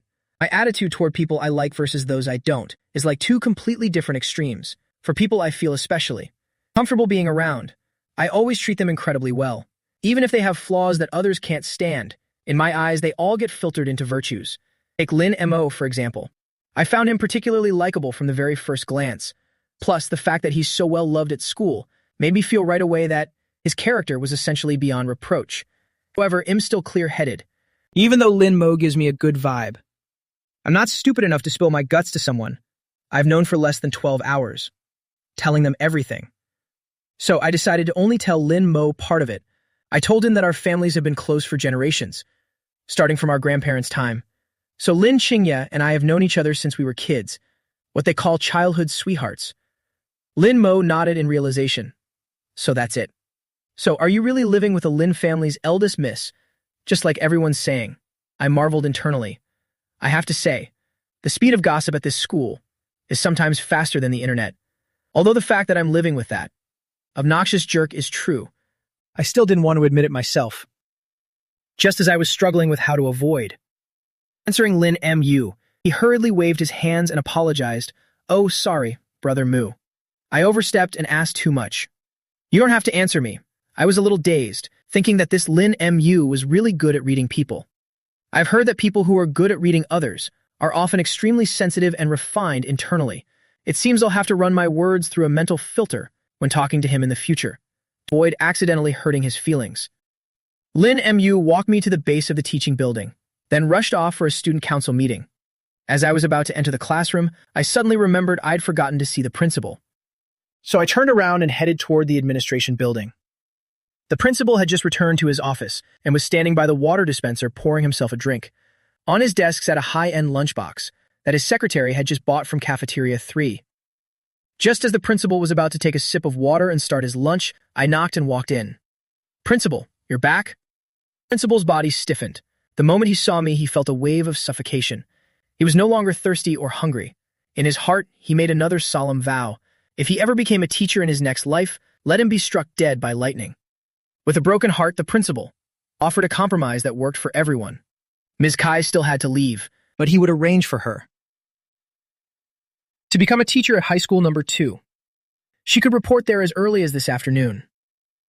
Even though I didn't attend high school domestically for the last 2 years, I knew high school number 2 was an excellent school, the kind where it's hard to get in even with connections. The principal arranging for Ms. Kai to go there was quite good, especially since my best friend Gu Bei-chen was also at high school number 2. After leaving the principal's office, I went back to the classroom. As soon as I walked through the door, I saw Bui Tiu. She was standing at the front, wiping the chalkboard. Our eyes met by chance. I had assumed Bui Tiu wouldn't like me because of her feelings for Ning Sang, but surprisingly, Bui Tiu gave me a timid but well-meaning smile. I was a bit dazed, blinking in surprise, before heading back to my seat. Although I hadn't had much contact with this girl, who liked Ning Sang, the vibe I got from her didn't seem bad. In fact, it was quite pleasant. I thought to myself, so here's the problem. Why does she like Ning Sang? And it didn't seem to be just about his looks. It felt like she genuinely liked him from the bottom of her heart. Just as my head was full of question marks, Mei Xinyan's voice suddenly whispered in my ear, word to its softest level, thinking about why Bui Tiu likes Ning Sang. I jumped in shock, nearly leaping out of my seat. When did you get into your seat? Mei Qinyuan let out a soft chuckle. Her expression filled with tenderness as she looked at me. That comment of yours is actually quite hurtful. Is my presence really that faint? No, I hurriedly explained. It's just that I was lost in my own head, so I didn't notice you. My apologies. Mei Qinyuan gave a slight smile. It's fine. I suddenly feel like Mei Qinyuan and Lin Mei-O's personalities seem quite compatible. Turning to the main topic, I asked her, how did you know what I was thinking just now? Mei Qinyuan continued to smile gently. It's simple, because from the moment you entered the classroom, all your attention was focused on her. Furthermore, after sitting down, you had such a deep, pensive look on your face, so I guessed it instantly. I clapped in admiration. Your observational skills are incredible. Are you interested in becoming a criminal investigator later? I used to think about it, but my family wouldn't allow it. Mei Qinyuan said with a hint of regret, they're making me major in finance in college, and then I have to start working at the company right after graduation. I showed some sympathy. That's truly a pity then. I continued, then do you know why Pei Xiao likes Ning Sang? Mei Qinyuan nodded. Of course I do. I hurriedly urged her, quick, tell me about it. The corners of Mei Qinyuan's mouth curled up. If I tell you, what's in it for me? A reward? I thought for a moment. I'll treat you to anything you want at the school's convenience store. Mei Qinyuan made a troubled face. Is there any other choice? I thought to myself, is that not enough? Does she not like snacks, or does she just not want to spend a man's money? Then how about I do your homework for you? Upon hearing that, Mei Qinyuan burst out laughing. All right, I was just teasing you. Don't take it to heart. As she spoke, Mei Qinyuan glanced secretly at Pei Xiao, who had returned to her seat. Pei Xiao has liked Ning Sang since middle school. Reason? It's probably because Ning Sang once protected her. I almost thought something was wrong with my ears. Are you kidding me? Ning Sang actually knows how to protect someone. Yeah, don't judge Ning Sang by how he is now. He was actually a very good person in the beginning, Mei Qinyuan said. What's more, Ning Sang didn't bully anyone at first. His personality was completely different from what it is today. You probably can't even imagine what kind of person Ning Sang was back then. Recalling for a moment, Mei Qinyuan continued. Back then, Ning Sang was even a real victim of school bullying himself. I listened with absolute seriousness, but my heart was already in turmoil. Mei Qinyuan went on. Word is the reason he was bullied was precisely because of Pei Xiao. I was stunned. Did Pei Xiao and he attend the same school? Yes, I went to the same school as them too, Mei Qinyuan shared. Lin Qingye as well. Not only that, we were all in the same class. You've seen Pei Xiao. She's a bit chubby and has quite an average appearance. In our middle school class, she was frequently teased and ridiculed by others, even forced to run errands and pay protection money to others. At that time, the first person who couldn't stand it and stood up for Pei Xiao was Ning Sang. I thought to myself, while I still hated Ning Sang, at this moment, I couldn't help but feel a sliver of respect for him. Mei Qinyuan recounted, perhaps because Ning Sang's foster parents were sanitation workers, those students shifted all the bullying meant for Pei Xiao onto Ning Sang instead. From then on, Pei Xiao was never bullied again, but the one who bore the brunt of it all was Ning Sang. The reason Ning Sang treats Pei Xiao this way now is because although he stood up for her back then, Pei Xiao later chose to be a mere bystander, just so she wouldn't be bullied herself. However, even as a bystander, she is still very grateful to Ning Sang, but Ning Sang hates her to the core. I thought to myself, the main reason is likely because Pei Zhao didn't stand up for Ning Sang the way he once did for her. Suddenly, it all made sense. I never expected Ning Sang to have such a history. Thinking about it, I could somewhat understand why Ning Sang treats Pei Zhao that way. If this happened to anyone else, they wouldn't be able to maintain a friendly face either. Wait a second. I think I missed a crucial point. Foster parents? Sanitation workers? This Ning Sang seems to have quite a lot of hidden backstory. Yes, Mei Qinyuan nodded. Ning Sang is the second young master of the Ning group, but shortly after he was born, a nanny's carelessness led to him being lost. It wasn't until the summer break of 8th grade that he was reclaimed by the Ming family. I nodded. So did Ning Sang's personality only start changing after he returned to the Ning family? No, Mei Qinyuan shook her head. It was during those 2 years of being bullied that he gradually changed, because he had to fight back against those people to protect himself. He turned himself into a hedgehog covered in sharp quills. As for his personality becoming what it is today, that happened around the end of the 2nd semester in 9th grade. Back then, some kids who frequently bullied Ning Sang indirectly caused the death of his foster mother. I listened in a daze, thinking to myself, so Ning Sang has been through so many tragic turns of fate. Mei Qinyuan nodded. You must have noticed that Ning Sang treats Zhou Tianlin very well, right? Do you know why? I analyzed. Is it because back then only Zhou Tianlin stood up to protect Ning Sang? Exactly. Mei Qinyuan confirmed. Zhou Tianlin was quite a legendary figure in middle school, so when he stepped in to help Ning Sang, people had to show him at least some respect. It finally clicked for me. So that's how it was. No wonder Ning Sang is so patient with Zhou Tianlin. For some reason, at this moment, I suddenly felt a twinge of sympathy for him. Mei Qinyuan looked at me strangely. Don't you hate him? Hating him and feeling sorry for him are two different things. I replied nonchalantly. Even after hearing all this, I still hate him just the same. What I pity is simply what he had to endure. Mei Qinyuan stared at me without blinking, the corners of her mouth curling into a beautiful arc as she remained silent. I asked, puzzled, why are you looking at me like that? It's nothing. Mei Qinyuan smiled. All right, now it's my turn to ask you a question. My heart suddenly tightened. Don't tell me even Mei Qinyuan is going to ask about the relationship between Lin Qingye and me. I'm not planning to ask about you and Lin Qingye. Mei Qinyuan's voice was incredibly gentle. I was slightly taken aback, almost blurting out, how did you know what I was thinking again? Mei Qinyuan laughed softly. Just intuition. I couldn't help but admire her. It matches flattering you, but your IQ is truly at a textbook level. Mei Qinyuan curled her lips. Thanks for the compliment. I asked her further. Since you're not asking about Lin Qingye and me, then what do you want to ask me? What's the deal between you and Ning Sang? Did you two have some friction in the past? That's right. And so, I told Mei Qinyuan everything that happened that night.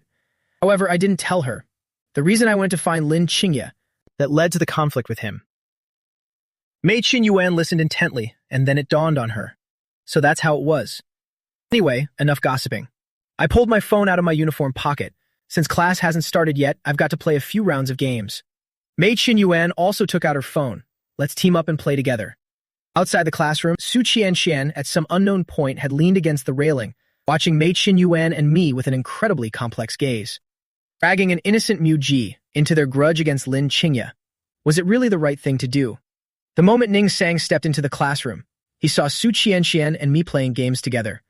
Immediately, the composure Ning Sang had worked so hard to regain was thrown into total disarray in an instant. In his heart, he felt both envy and fury toward me. Taking a deep breath, Ning Sang walked straight to his desk, grabbed his bag, and quickly strode out of the classroom. Zhou Tianlin hurriedly chased after him. Brother Sang, where are you going? Home. Ning Sang didn't even look back as he took long strides forward. As he neared the school gate, he took out his phone, originally intending to set the GPS for his home, but his eyes suddenly flickered, and he changed the destination to the cemetery. Getting into the car, Ning Sang buckled his seatbelt in the back while saying to the driver, Uncle, please stop for a moment when we pass by a flower shop. In the cemetery, Ning Sang held a bouquet of sunflowers and forget-me-nots. As he walked to his foster parents' tombstone, forget-me-nots were his foster mother's favorite flower, while sunflowers were his foster father's preference. Therefore, every time Ning Sang visited, he absolutely never forgot to bring those two types of flowers. He placed the flowers neatly before the tombstone, bowed 3 times in respect, and then crouched down in front of the grave. He pulled a pack of wet wipes from his pocket and carefully wiped away every speck of dust from the stone. Looking at the black and white portrait of his foster parents, Ning Sang's eyes suddenly turned red. Hot tears spilled out uncontrollably, rolling down his cheeks. Before long, Ning Sang, like a child abandoned by the entire world, finally broke down into loud sobs. "Mom, Dad, I've started the new school year. I should be in class right now, but an annoying guy showed up at school today, and he's made my mood absolutely miserable. So I just wanted to come here to see you both. Even though my biological parents, sister, and grandparents all treat me incredibly well, when I'm troubled, I still only want to come here and talk to you. Don't you worry. They'll study properly in 12th grade. You both once said that Capital University isn't just the best school in the country, but it was also the dream of your youth. Rest assured, I will definitely get in on my own merit. Let me tell you something. I truly despise that moron who just transferred here. If it weren't for the person backing him up, I would have found someone to deal with him and his family long ago. Pity I don't have that power. Mom, Dad, does my current self look exactly like those people who used to bully me? You told me so many times that you hated those kinds of students the most. Back then, I hated them just as much. But why have I turned myself into the very image that we all despise the most?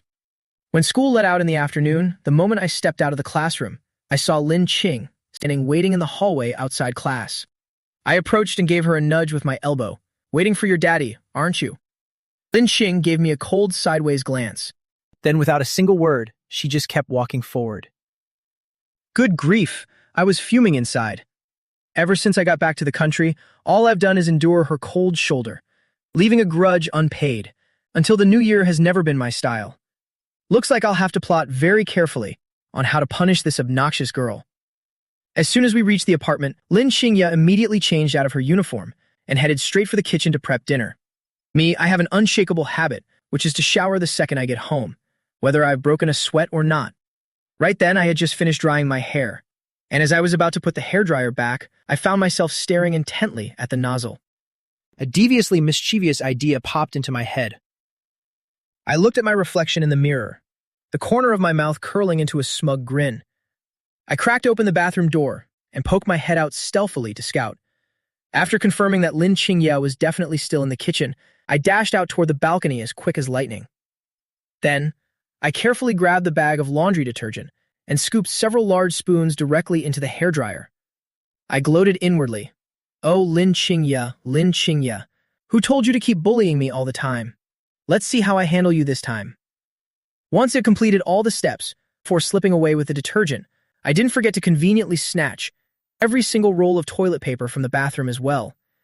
I was genuinely looking forward to the sight of that girl covered in laundry detergent suds all over her hair, and the scene of her being so driven to madness that she'd have to beg me to bring her some paper. Just thinking about it was thrilling. After putting the detergent back, I hummed a tune while strolling confidently into the kitchen. Whoa, that smells incredible. I had to admit, this Lin Qingya girl's cooking is truly top tier. I grabbed a can of Coke from the fridge, and while chugging it down in big gulps, I strolled casually toward Lin Qingya. I casually lifted the lid of the clay pot where the soup was simmering, and my eyebrows suddenly knit together. Why is it pork rib soup again? Didn't we just have this yesterday? Lin Qingya was preoccupied with seasoning the pot, completely ignoring me. And talking to you, can you hear me? I was fuming with rage, honestly wanting to dump the whole can of Coke over her head. The ribs in the pot were finished stewing. Lin Qingya turned off the stove, and her cold voice rang out. Mugu. And guessing you completely forgot that it was your turn to cook dinner tonight, didn't you? Hearing those words, I froze right where I was, staring blankly at Lin Qingya. Uh-oh, I truly did forget all about it. Lin Qingya didn't even bother with me anymore, scooping the ribs onto a plate herself before starting to wash the pot. I immediately felt a wave of guilt and rushed over to flatter her. Let me help you bring the food out. Very quickly, I eagerly returned to Lin Qingya's side. Are all the dishes done? If not, then they'll take care of whatever's left. In my heart, I screamed excuses. I didn't mean to forget. It's just that I was so focused on how to prank you on the way back that I got completely absorbed. No need, it's all finished. Lin Qingya put the clean pot back in its place. Then you go rest, I'll carry the soup. As I spoke, I turned off the stove and reached out to lift the scalding hot clay pot. However, at the exact moment my hands We're about to touch the pot. Lin Xingye suddenly made a move and firmly grabbed my wrist. I was completely stunned. Then I hurriedly waved my other hand. No need for formalities. I can handle these little chores. Lin Xingye frowned. Muga, I think your brain is truly beyond saving now, isn't it? She still didn't let go. Is the only point of your existence just to be a waste of space? I immediately blew a fuse. Hey, you brat. I was being nice and trying to help, and you turn around and scold me. Lin Xingye gave a cold laugh. Because in all my years, I've never seen anyone dare to use their bare hands to pick up a clay pot that's just been taken off the stove. I looked at Lin Xingye with a face full of question marks, my mind momentarily failing to process her words.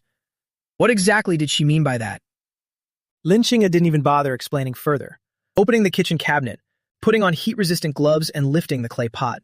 In an instant, I was deeply moved, almost to the point of tears. I never expected that despite her sharp tongue, this girl's heart would be so kind. But if I were being honest with myself, it seemed Lin Xingye had always been the type with a sharp tongue but a soft heart. Thinking of this, I spoke up quickly. Oh, right. There are oranges you like in the fridge. Let me go squeeze a glass of orange juice for you. Lin Xingye's gaze wavered slightly, her heart suddenly tightening. How did you know I liked oranges? She set the clay pot on the table, took off her gloves, and replied coldly, no need. I pretended not to hear her, rushing off anyway to squeeze a glass and bring it over. Here, fresh pure orange juice for Miss Lin. Lin Xingye just gave a cold humph, then turned to open the rice cooker and serve the rice. I sat obediently at the dining table, and as Lin Xingye handed me a bowl of rice, I immediately received it with enthusiasm. My words were honeyed. Thank you, Miss Lin. Miss Lin, you've worked hard.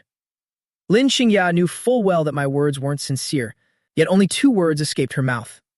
Fake. I didn't feel angry at all, because right now I was dying of embarrassment, with no mental space left for being upset. I hurriedly took a bite of a rib and was instantly blown away by the flavor. So rich and savory. Delicious. I couldn't help but praise her. Lin Xingye, the ribs you made are truly magnificent. Have you tried them yet? Not yet, Lin Xingye replied while scooping herself a bowl of soup. I quickly picked out the biggest rib on the plate and put it in her bowl, then go ahead and try it. Just as I was about to dive into a feast, something suddenly flashed through my mind. Lin Xingye originally suffered from extreme mysophobia. Whether it was a stranger or someone she despised touching her things, the consequences would be severe. She'd either throw the item away immediately or never touch it again for the rest of her life, let alone eat food that someone else had already touched with their chopsticks. That was practically like stepping on a landmine for her. I vaguely remembered that she wouldn't even eat food served by her own mother. So wouldn't the rib I just gave her spell doom? That thing. Just as I was about to apologize to Lin Xingye, an unbelievable sight unfolded before my eyes. Lin Xingye, she actually picked up her chopsticks and ate that rib. I was struck dumb right there. Can someone please explain to me what this bizarre, horror-like scene before me is? What on earth is going on? My heart screamed. Lin Xingye actually ate it. She really did eat it. Seemingly sensing my intense stare, Lin Xingye looked up at me. Why are you staring at me like that? You. I was so shocked I started stuttering. It took a long time to manage. Your germophobia. Fine if I hadn't mentioned it. Lin Xingye herself wouldn't have realized that she'd just eaten the rib I served her. Looking at the bit of rib left on her chopsticks, Lin Xingye suddenly jerked in surprise, her heart also filled with questions. What just happened? Somehow, in her subconscious, as if possessed, she had eaten the rib that touched my chopsticks. Furthermore, her body had absolutely no negative reaction, not feeling the slightest bit of discomfort. Her mysophobia was innate.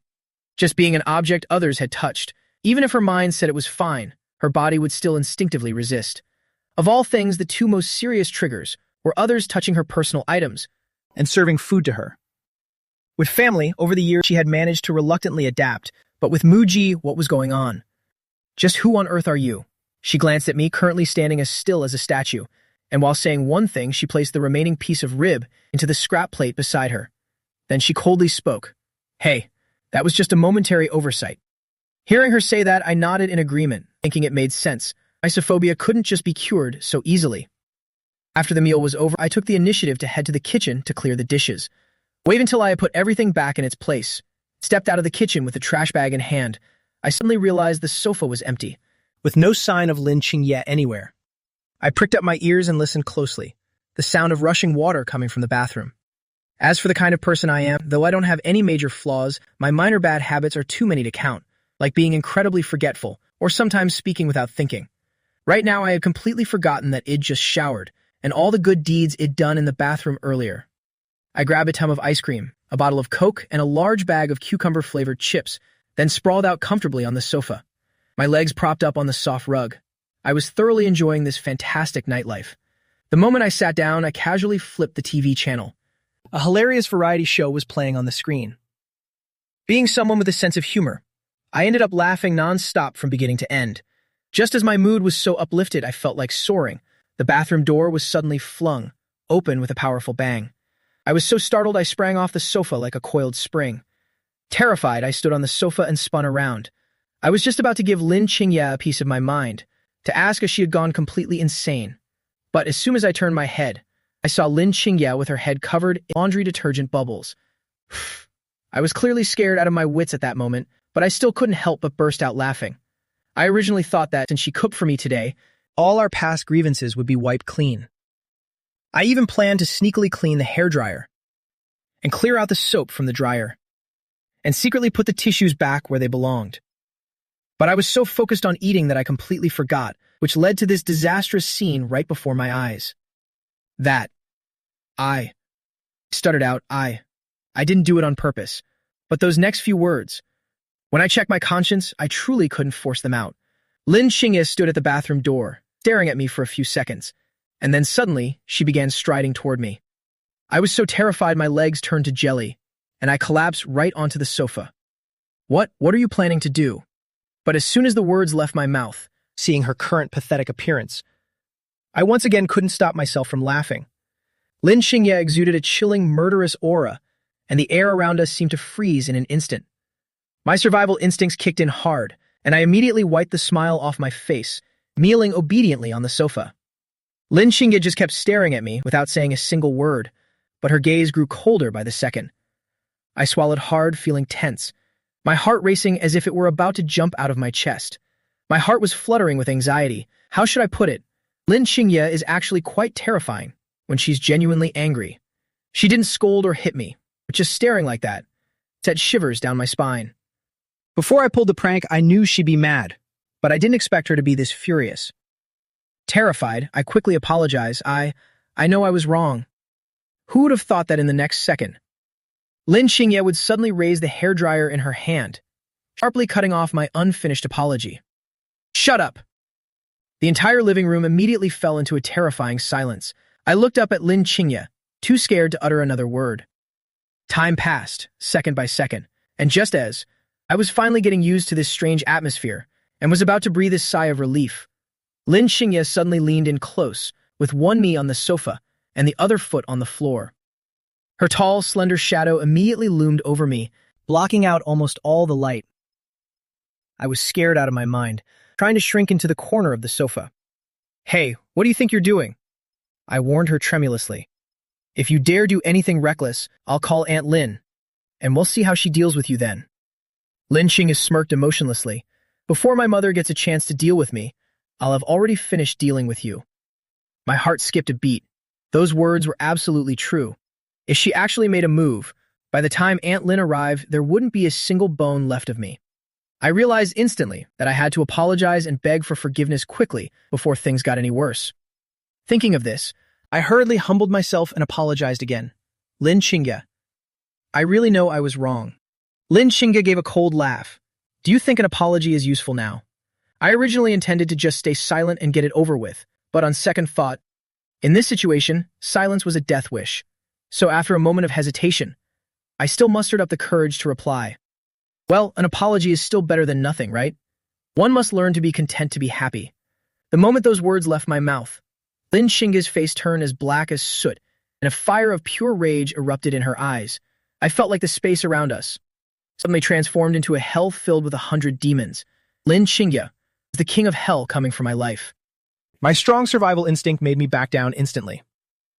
Oh God, this girl is so terrifying right now. I glanced at the hairdryer in her hand, and weakly suggested, how about I let you spray me back? Lin Qingye didn't say a word. still staring at me coldly. I swallowed with difficulty and held up 2 fingers. Twice. Lin Xingye still didn't care. I steeled my resolve and went all out. 3 times. 3 times is the maximum, no more than that. Lin Xingye looked at me for a long time, then suddenly spoke. Mugo, do you know? Sometimes you are truly ridiculous. I muttered to myself, just talk normally. Is there a need for personal attacks? What do you want then? Lin Xingye stood up straight. I thought she was finally going to state her conditions. But in the end, she still didn't say a single word. Today, I truly realized that. For someone with such an aura, the scariest moment isn't when they are in a towering rage arguing with you, but when they keep a cold face and remain silent, using only their eyes to scare the living daylights out of me. I felt it was necessary to explain a little about this hairdryer business. At first, I did indeed intend to prank you, just to get back at you for all the frustration I've endured from your side all this time. Lin Xingye frowned, gesturing for me to continue. No ma. Afterwards, since you cooked for me, I decided not to hold it against you anymore. I originally intended to fix the hairdryer after eating. But, saying this, I suddenly lost all my momentum. Did I really just happen to forget it all completely? Lin Xingye's expression remained as calm as a lake, without the slightest change. Seeing that she clearly didn't believe me, I suddenly felt more wrong than Do-e. I had to prove myself. I thought to myself that a person's honor is extremely important. If misunderstood, one must explain clearly. I started to panic. Don't disbelieve me. I swear to God, if I'm lying, let lightning strike me down. Lin Xingye's face finally relaxed a bit, as if she had believed my words. So what? So just say it straight. What exactly do you want? Lin Xingye thought for a moment. You'll be in charge of dinner for the next month. I immediately blew my top. You're clearly fishing in troubled waters. Lin Xingye gave a cold smile. What? Don't want to? I replied through gritted teeth. Nonsense. Who would want such an unequal treaty? But then my attitude shifted. Since I'm the one at fault today, I'll reluctantly agree to your terms, okay? Fine. Lin Xingye's somber voice rang out again. Second, I irritably cut her off. Lin Xingye, don't push it too far. There should be limits for a person. Lin Xingye raised an eyebrow. So you still don't want to? I was truly stunned. Listen to yourself. Are those even human words? Fine, it's okay if you don't want to. A dangerous curve formed on Lin Xingye's lips, and her voice carried an unconcealed threat and warning. Then we'll just take our time playing later, to see who will torment whom. I clenched my fists in anger. If I hadn't been in the wrong first today, I would have kicked her in the face long ago. But then I changed my mind. If I really wanted to match wits with Lin Xingye, I wasn't necessarily her match. I remembered when we were little. Lin Xingye always had clever ways to tease me. If she didn't make me die of anger, she'd scare me until I cried. And every time I tried to get revenge, she saw right through it. This girl's brain is definitely sharper than before. If I kept facing her head-on, 8 times out of 10, it'd still be the one suffering. In complete helplessness, I had no choice but to compromise. Just say it. What's your second condition? Lin Xingye said calmly, be my errand boy at school for 1 month. I bolted up from the sofa, staring at Lin Xingye in a rage. I questioned her resentfully. The number of people who want to be your errand boy at school could form a line from here all the way to France. Why does it have to be me? You're doing this on purpose, aren't you? Lin Xingye actually nodded. Congratulations, you guessed right. My heart screamed, where is my 40-meter greatsword? I want to slice this girl up like French fries. I refused decisively. A month? Absolutely not. Don't even dream about it. Lin Xingye didn't even bother looking at me anymore and turned to leave. I was stunned. Wait, why are you leaving? Hey. I quickly jumped off the sofa and took a long stride to block her path. Why are you just walking away? What's the meaning of this? Lin Xingye suddenly stepped forward, pressing close to me, and between us, the distance was now less than 1 centimeter. I was startled, hurriedly taking a step back and glared at her warily. Her voice was so cold. Isn't my meaning clear enough? Lin Xingye smiled and said, Muga, I'll be counting on your help in the coming days. My heart tightened. Good grief. That smile sent shivers down my spine no matter how I looked at it. My intuition was screaming at me that if I didn't agree, the final outcome would surely be even more pathetic. Between a massive storm and a calm sea, even a fool knows which one to choose, right? I took a gamble. Fine. I can only resign myself to surrender. But surrendering is one thing. I couldn't lose my dignity, so I still tried to argue. I'm agreeing not because I'm afraid of you, but because I know I was wrong. Got it? Lin Xingye looked at me, her lips curling slightly. As expected, you haven't changed at all. You always stutter whenever you lie. Lin Xingye just gave a soft hum, then turned and went into the bathroom. Scene transitions to the Ning family home. Ning Sang had just finished bathing. His phone rang, and he picked it up to look. It was the person he had sent to do a job. Ming Sang answered the call, his voice cold. Did you find out? On the other end, an urgent voice replied, Young master, I found it. The next day, under the lecture hall building, Lin Xingye suddenly stopped. At that time, I was looking down playing on my phone, walking right behind her, so I crashed right into her, nearly falling flat on my face. I immediately flared up, Hey you, what are you doing? Don't you even know how to walk?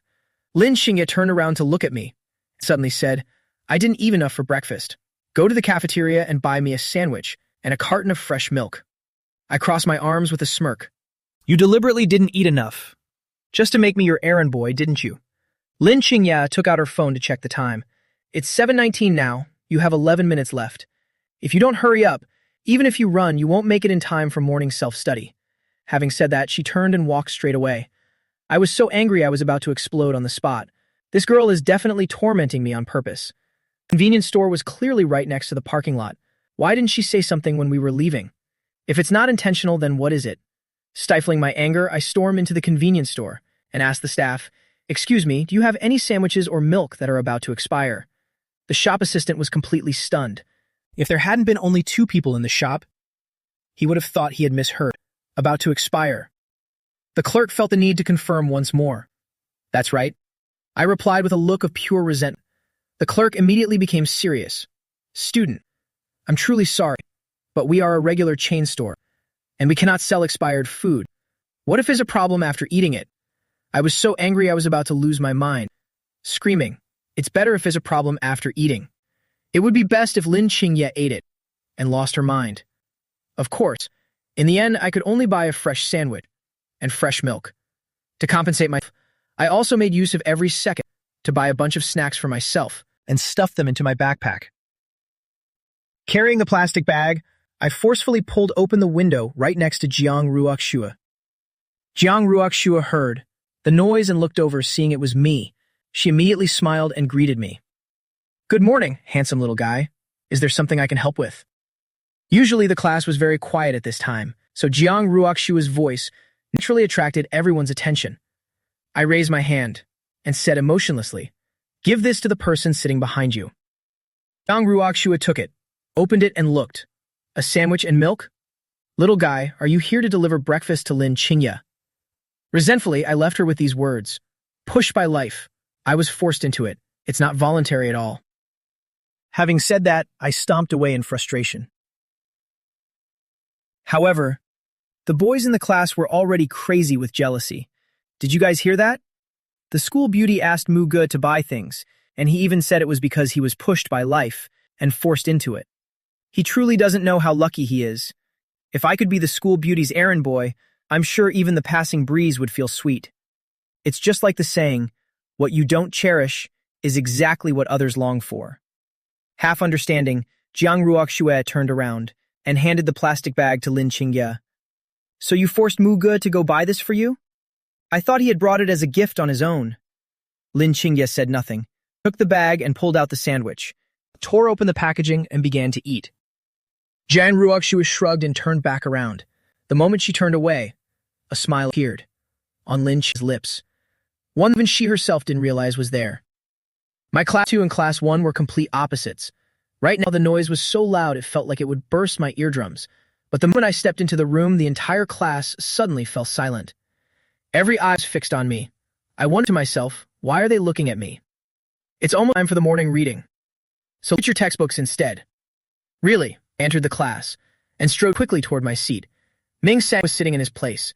Seeing me pass by, his already unpleasant expression grew even darker. Xu Qianlin took out her language arts book and whispered, Have you found out about Muji's background yet? I found it. Ming Sang lowered his voice. There are too many people in class. Let's talk after school. Before I could even settle into my seat, Mei Xinyan greeted me. Good morning. Classmate Muji. Looking at Mei Xinyan's gentle face, a good portion of the anger Lin Qingye had provoked in me earlier suddenly dissipated. In my heart, I marveled. Look at Xinyan's personality. It's like night and day compared to that other girl. Why is there such a huge difference between people? Wait, why am I thinking about that girl again? Mei Xinyan watched me, taking snacks out of my backpack one by one and stuffing them into my desk. She asked curiously, "You bought so many snacks. Want some?" I casually handed her a bag of potato chips. Mei Xinyan smiled at me as she reached out to take them. "Thank you." I was about to say it was nothing when I was interrupted by the loud sound of a chair being kicked over. I rolled my eyes in annoyance. Without even thinking, I knew. It was definitely Ning Sang again. I glanced over, and indeed saw Ning Sang storming out in a huff. I sighed softly and said to Mei Xinyan, "I have to admit, Ming Sang really does like you a lot, to be able to get jealous over something like this." Mei Xinyan just kept a calm expression and said nothing. I spoke up again to advise her. "In all honesty, Ming Sang actually seems quite pleasant when he's with you. Have you never thought about trying to date him?" Mei Xinyan looked serious. "I don't start a relationship easily. But once I do start one, I will definitely go with them until the very end." I couldn't help but press her. "Then have you ever thought? I mean, if the other person wanted to leave you, what then? For the person I have chosen, if I find out they have any intention of running away, I will personally cut off all their paths of retreat." I blinked, thinking to myself, isn't this exactly what possessive love is? I thought about it, but someone as gentle as Xinyan must be joking. She doesn't look at all like the type who would do such a thing. Since it was Friday, there were only 2 classes in the afternoon. I packed up my books and ran to wait outside the door of Class 1 for Lin Qingye. Class 1 was currently being kept late by their teacher. I figured they must be finishing soon, when just then, Lin Moya's voice called out from a distance. "Mugi." I looked toward the voice and saw Lin Mo hurrying toward me with a beaming face. "Are you waiting for Qingye?" I sighed, looking into Class 1 with despair. This Class 1. I had no idea how much longer their teacher planned to keep them. Lin Mo had a sympathetic expression. The math teacher for Class 1 is the same math teacher as ours. He's famous for running over at least by 20 minutes, and sometimes he even extends it by a whole hour. I felt like the world was turning dark, almost fainting on the spot. "How about I wait with you? Anyway, it's still early, and I'm in no hurry to get home."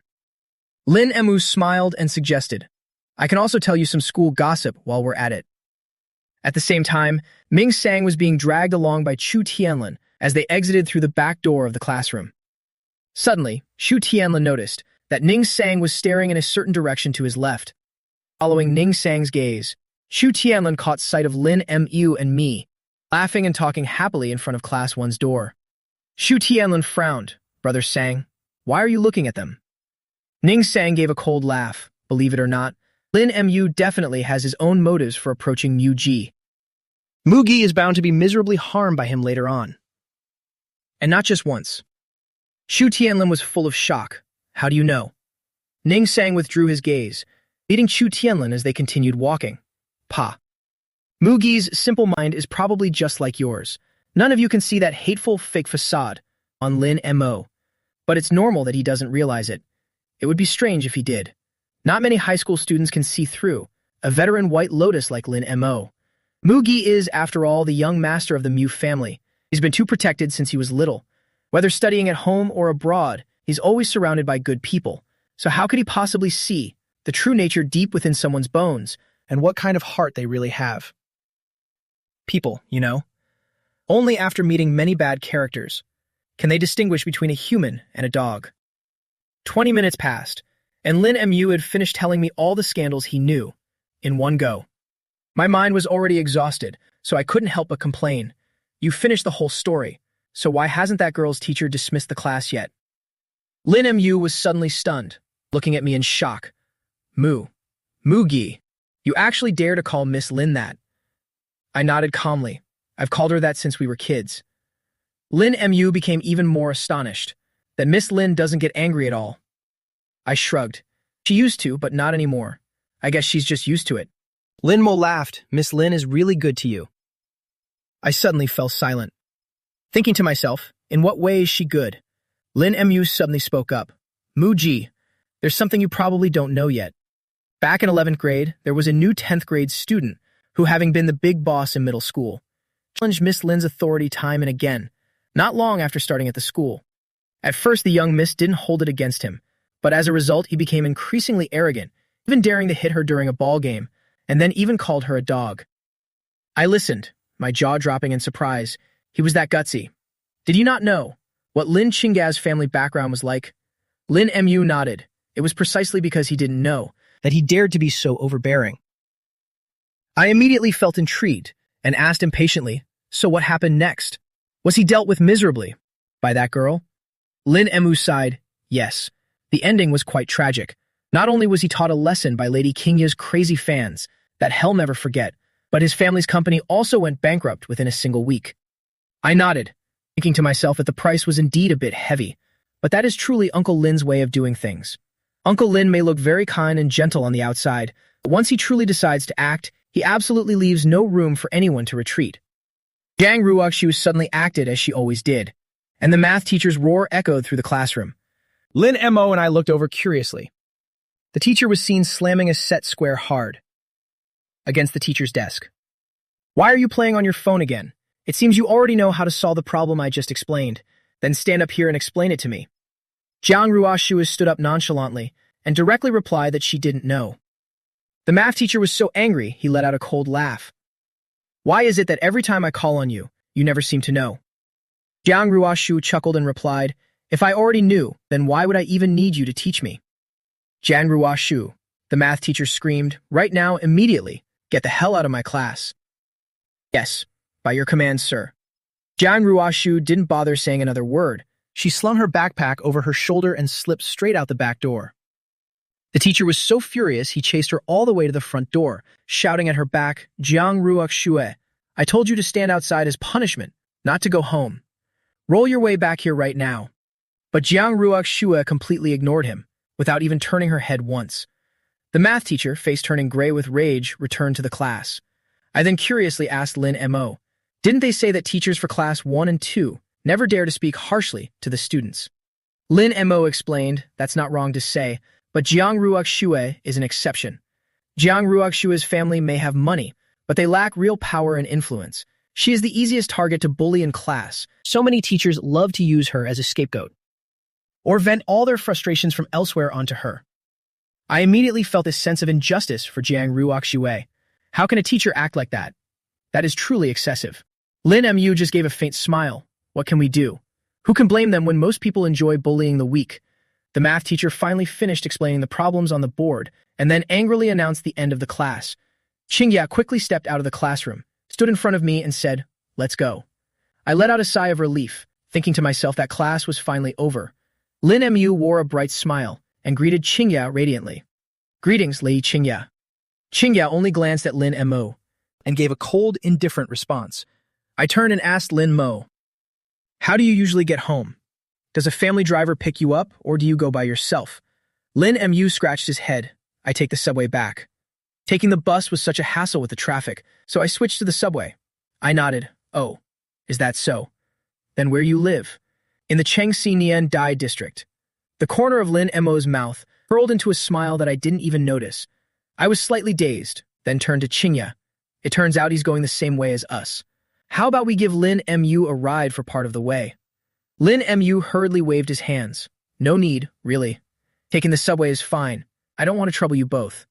Besides, except for Mu Ji, Lady Qingya has never let anyone else step into her car. Right after he finished speaking, Lin Mu stole a glance at Qingya. Deep within his eyes lay a hint of both expectation and tension. Qingya didn't say a word, but that silence clearly reflected her attitude.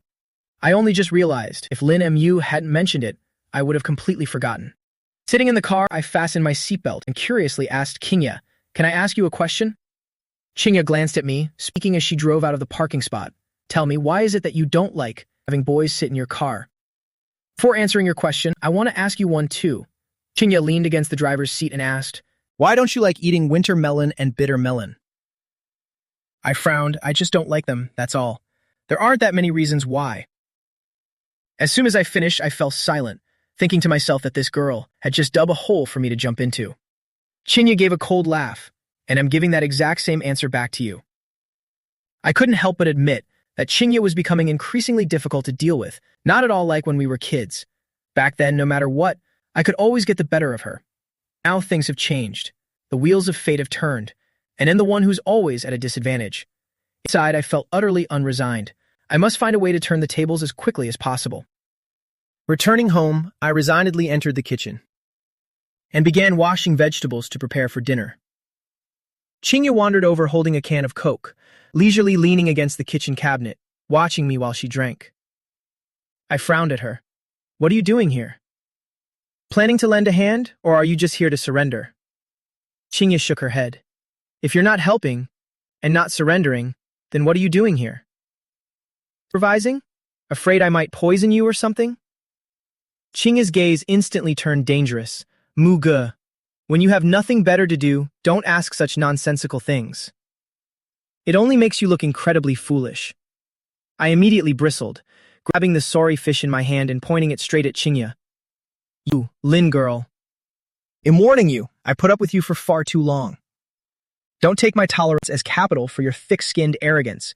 Just try calling me stupid one more time. Do you believe I'll open the gas valve and take us both down right now? Qinya just nonchalantly nodded. You really are an idiot. If it weren't for the fact that there are no classes tomorrow and I'm in a good mood, I definitely would have thrown that sorry fish right at her face. Just as I was about to unleash a torrent of insults, Qinya suddenly gestured as if inviting me. You can go ahead and open the gas valve now. 3 dark lines immediately appeared over my head. Don't think for a second that I won't do it. Qinya calmly took a sip of Coke, and then I immediately let out a light cough, my momentum deflating instantly. Well, I was just saying. Why do you have to take it so seriously? I had originally intended to scare Qinya a bit. Who knew that in the end it'd be the one getting scared? Qinya just stood there looking at me in silence without saying a word. I awkwardly waved my hands, still stubborn. Living in this world, one shouldn't take everything so seriously. Having said that, I bowed my head and continued washing the sorry fish. Qinya was silent for a while, then suddenly asked, Why are you sitting with Mei Xingyan? The teacher arranged it. Why are you asking? Qinya's hands suddenly tightened, and her brows furrowed deeply. The atmosphere suddenly became heavy, and her pensive look made it impossible to fathom what she was thinking. A long while later, Qinya finally spoke to me in an extremely serious tone. Try your best not to have too much contact with her. I was stunned, looking up at Qinya. Why? Chinya's eyes wavered slightly, her expression turning a bit uneasy. Don't ask so much. Just do as I say. I hate it when someone speaks halfway, falling silent just at the most crucial part. But looking at that girl's expression now, it didn't seem like she was being mysterious on purpose, but rather like she truly didn't want to bring it up. I had to nod, all right, thinking that's all I could do, as she wouldn't say anything even if I asked further. Qinya instructed in a low voice, If you notice anything unusual, you must tell me immediately. I was startled by Qingjia's words, feeling a slight shiver down my spine, my back beginning to feel cold. I couldn't help but complain. Can you stop talking in such a scary way? It makes me want to change my seat partner right now. Even though I've endured Qingjia's anger many times since we were children and have been bullied by her often, I know very well in my heart that Qingjia would never do anything that truly harms me. Since Qingjia gave such a warning, she must certainly have her reasons. After the meal, I rested for a bit, and after bathing, I somehow fell fast asleep on the sofa. By the time I woke up, it was already 9 p.m. Just as I was about to head back to my room to sleep, Qingjia's voice suddenly came from behind. Wait a moment. I turned around while yawning, my eyes heavy with sleep. What is it? Qingjia, sitting on the sofa, spoke up. My mother just finished calling me. There's a very important gala tomorrow, and she wants us both to go together. Your parents and eldest sister will also be there. Got it. I nodded and was about to enter the room when I remembered something and turned back. I asked a bit shyly, but what about clothes? I don't have anything suitable for a gala. Wait a second, Qingjia said, then got up and went into the bedroom, and when she came out, she was holding a black card. This is an unlimited card for my family's shopping mall. You can buy anything there without paying. When you wake up tomorrow morning, just go pick whatever you like. No need to save money for me. Thank you, Auntie. You're truly the best. I joyfully accepted the card. Upon hearing this, Qingjia's expression immediately stiffened. She thought to herself, what's so good about my mom? Don't you know I'm the one who is actually giving this to you? How do you know my mother gave this to you? Even Qingjia herself didn't realize how unpleasant her expression was at that moment. I replied without even thinking, turning my head. Well, it was definitely Auntie who gave it to me. You think you were the one who gave it to me. Those words of mine left Chingia speechless, really driving her crazy with anger. Taking a deep breath, Chingia tried to control her emotions, trying to appear calm as she said, "Yes, my mother gave it to you." I put on a triumphant face. See? Am I not incredibly smart? Chingia didn't bother with me anymore. She walked past me straight toward the bedroom. "Hey, I'm talking to you." I immediately bristled. "Chingia, I don't mean to criticize, but when are you going to change your haughty habit of ignoring people? Seriously, when? You're really making me mad." Chingia completely ignored me. She climbed straight into bed to prepare for sleep. I gnashed my teeth and cursed inwardly. Fine, just fine. You damn girl, just you wait and see. The next morning, Chingia woke up very early. After preparing a lavish breakfast spread, she then entered my bedroom. She went over to the side of the bed and gave me a direct kick. "Muga, wake up!" I was sleeping soundly, and her kick woke me up completely, my anger flaring up instantly. "What is it? There's no school today." Chingia's voice remained calm and steady. "Get up and eat breakfast." I tried to suppress my anger, speaking as politely as I possibly could. I never eat breakfast on my days off. I just want to sleep in a bit more. In the future, don't prepare anything for me on holidays. I'm going back to sleep. I'm dead tired. I yawned and added, "Thanks anyway, though." After saying that, I curled back under the covers to continue sleeping. Chingia looked at my back, a hint of helplessness passing over her face, and then she turned and left the bedroom. Time passed by quietly. I don't know how long it had been. Suddenly my phone rang loudly. I hate it most when I'm sleeping soundly, and a phone call disturbs me. It feels like I'm about to explode. I fumbled for the phone, picking it up without even checking who was calling, my voice filled with irritation. "Hello, brother. It's already 10 o'clock and you're still sleeping." A voice full of excitement came from the other end of the line. That sound. I suddenly snapped my eyes open and looked at the phone screen. Baichin. My sleepiness vanished instantly without a trace, and I joyfully leaped off the bed. "You brat, you finally got to use a phone, didn't you?" Gu Baichin's voice was tinged with laughter. "That's right." I hurriedly followed up. "So that means you're out of school now, aren't you? My big brother is still the smartest." Gu Baichin chuckled on the other end. "Today is a special case.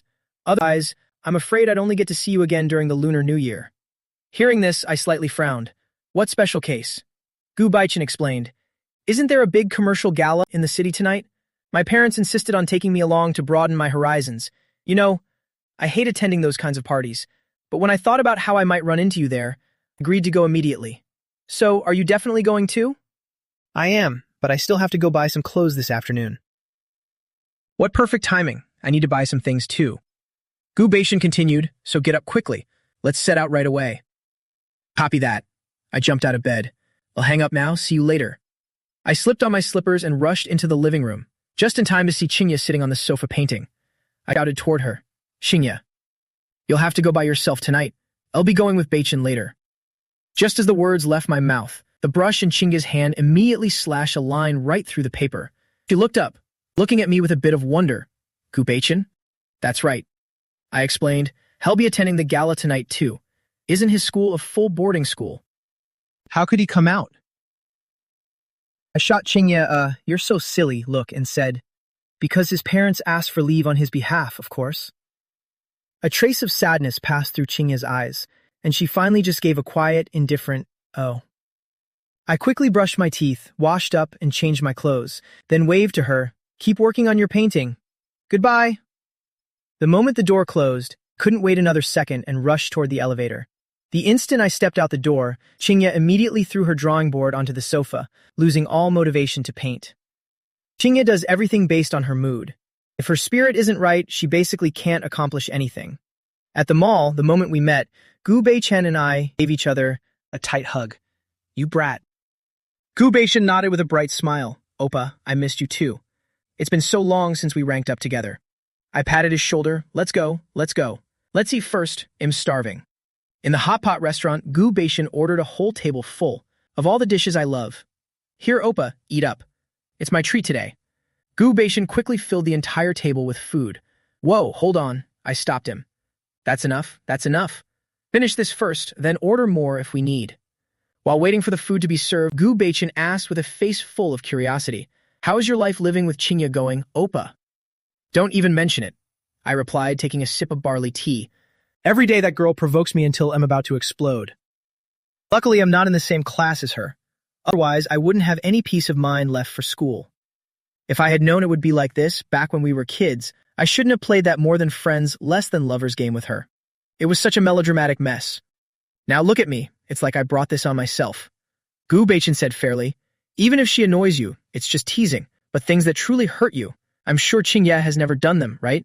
She's not arrogant like those typical rich young ladies, and you two understand each other so well. I think you two are actually a perfect match.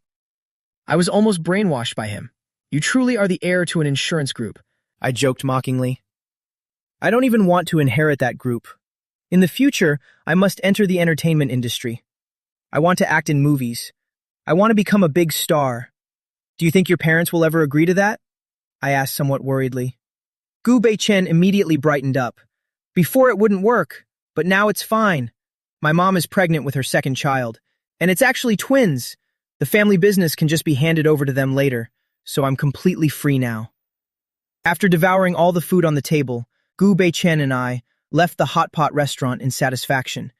But I completely failed to notice that Ning Sang was also present in the restaurant. He was sitting right by the window, and that cold, sinister gaze was fixed intently on our backs. Brother Sang, what are you looking at? The guy sitting opposite Ning Sang couldn't help but ask. Can you see that kid over there? Ning Sang raised his hand and pointed in my direction. Bai Yundao looked in the direction of his finger and nodded. I see him. What's wrong, brother? Ning Sang gave a cold laugh. You just got back from your trip, so you probably don't know yet, but he's the new student who just transferred to our school. No, I didn't know. Bai Yundao shook his head in confusion. Is there something wrong with that transfer student? You seem to be paying quite a lot of attention to him. He dared to cross me already. Ning Sang's expression immediately turned ice cold. Hearing this, Bai Yundao was secretly overjoyed. Is that so? Looking at Ning Sang's demeanor, he must have been provoked quite badly by that transfer kid. Serves him right. He had been annoyed with Ning Sang for a long time, and only wished for this guy to have bad luck every single day. If it weren't for Ning Sang being in the way, the title of school boss would have belonged to him long ago.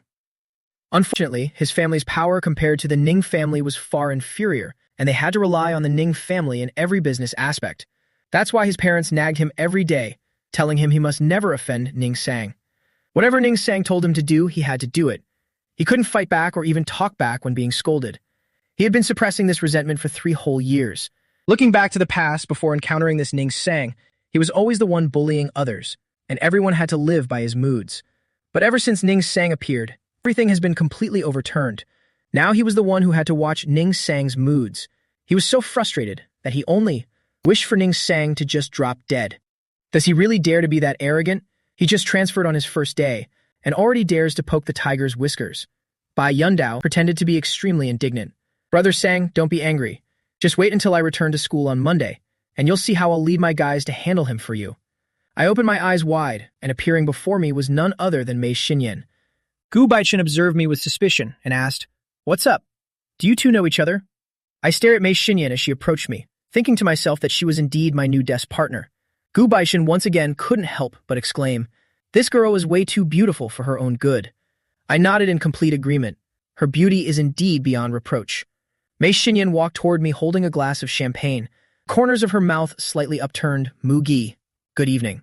Mei Xinyan smiled and nodded in greeting, raising the glass in her hand toward me. I quickly raised my glass to lightly clink hers, responding politely, Good evening. Mei Xinyan took an elegant sip of her drink, her gaze shifting toward Gu Baichen. Is this person a friend of yours? Since she had taken the initiative to speak, I generously introduced him.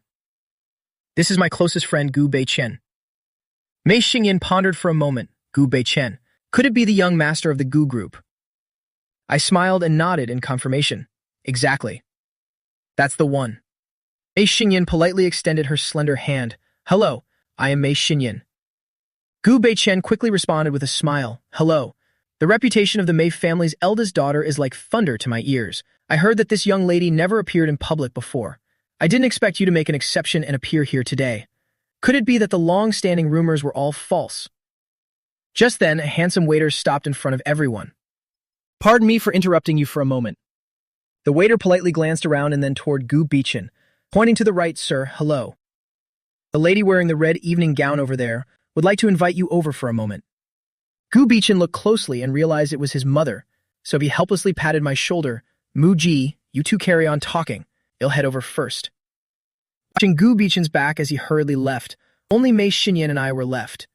I looked at Mei Xinyan with some surprise and said, "So you also came to attend the gala tonight?" Mei Xinyan gave a soft hum in response. "Actually, it's not just me. Quite a few classmates from school are also here tonight. It's just that since you only recently transferred, I'm afraid most of the faces here are still unfamiliar to you." I let out a long sigh of exclamation, but most of the familiar faces I need to see are pretty much all here. Xinjia, Ning Sang, and even that guy Bi Yun Dao. As soon as Bi Yun Dao was mentioned, a peculiar glimmer flickered in Mei Xinyan's eyes. "Just now in the lounge area on the second floor, I saw the way you fired back at him." Mei Xinyan's voice was very gentle, and there was even a hint of admiration in her eyes. "You're truly impressive." Hearing such praise, I couldn't help but feel a bit lightheaded. "Is that so?" Mei Xinyan suddenly became a bit more serious, but being like that has a drawback. My heart skipped a beat, and I hurriedly asked, "What's wrong with it?" Mei Xinyan giggled. "It makes you look too strong. No girl will ever dare to be your girlfriend." I casually waved my hand, showing I didn't care, since I don't really need a girlfriend anyway, and I have zero interest in dating. Mei Xinyan nodded in total agreement. "What a coincidence. I think so too." I raised an eyebrow, marking, "Then you're being quite rational." Mei Xinyan was stunned for a moment, then tilted her head and looked at me with interest. "Why do you say that?" I couldn't help but tease. "If you actually found a boyfriend, wouldn't that Ning Sang guy torment him to death?" I continued, adding, "Besides Ning Sang, I'm afraid all the boys at school who have crushes on you would probably form an alliance to target him." Mei Xinyan casually waved it off. "Don't worry. Something like that could never happen." I stood there stunned, my brain failing to process it for a moment. Mei Xinyan's expression became very serious. If she really did have a boyfriend like you said, she would never allow anyone to hurt him. Even if he suffered because of a temporary oversight, she would personally step in and make them pay back double for him. I couldn't help but gasp, surprised that despite her fragile appearance, she was so strong inside. Mei Xinyan frowned slightly, and with a half-smile she looked at me and asked, "What's wrong? Doesn't it suit me?" I shook my head honestly. "Judging by your appearance, you clearly look like a gentle young lady." Mei Xinyan's eyes immediately turned cold. Even the gentlest person, when pushed to the limit, will eventually turn dark. I unconsciously searched my mind, trying to imagine her turn dark, but no matter how I thought about it, I couldn't associate this face with cruelty. Right behind the two of them, no one noticed Ning Sang standing there with a gloomy face, his heart filled with bitterness and jealousy. Ning Sang questioned frantically in his mind, "Mei Xinyan, why? You've clearly never approached any boy on your own initiative, so why is it that this kid who just transferred here in less than a week is already getting special treatment from you? She's willing to approach him again and again. Is this bastard really that good? Is he worth her initiating a friendship, or even worth Lin Qingye risking everything to protect him?" Ning Sang's jealous gaze was fixed intensely on me, his fists slowly tightening in the shadows. He secretly swore in his heart, "Just you wait, kid.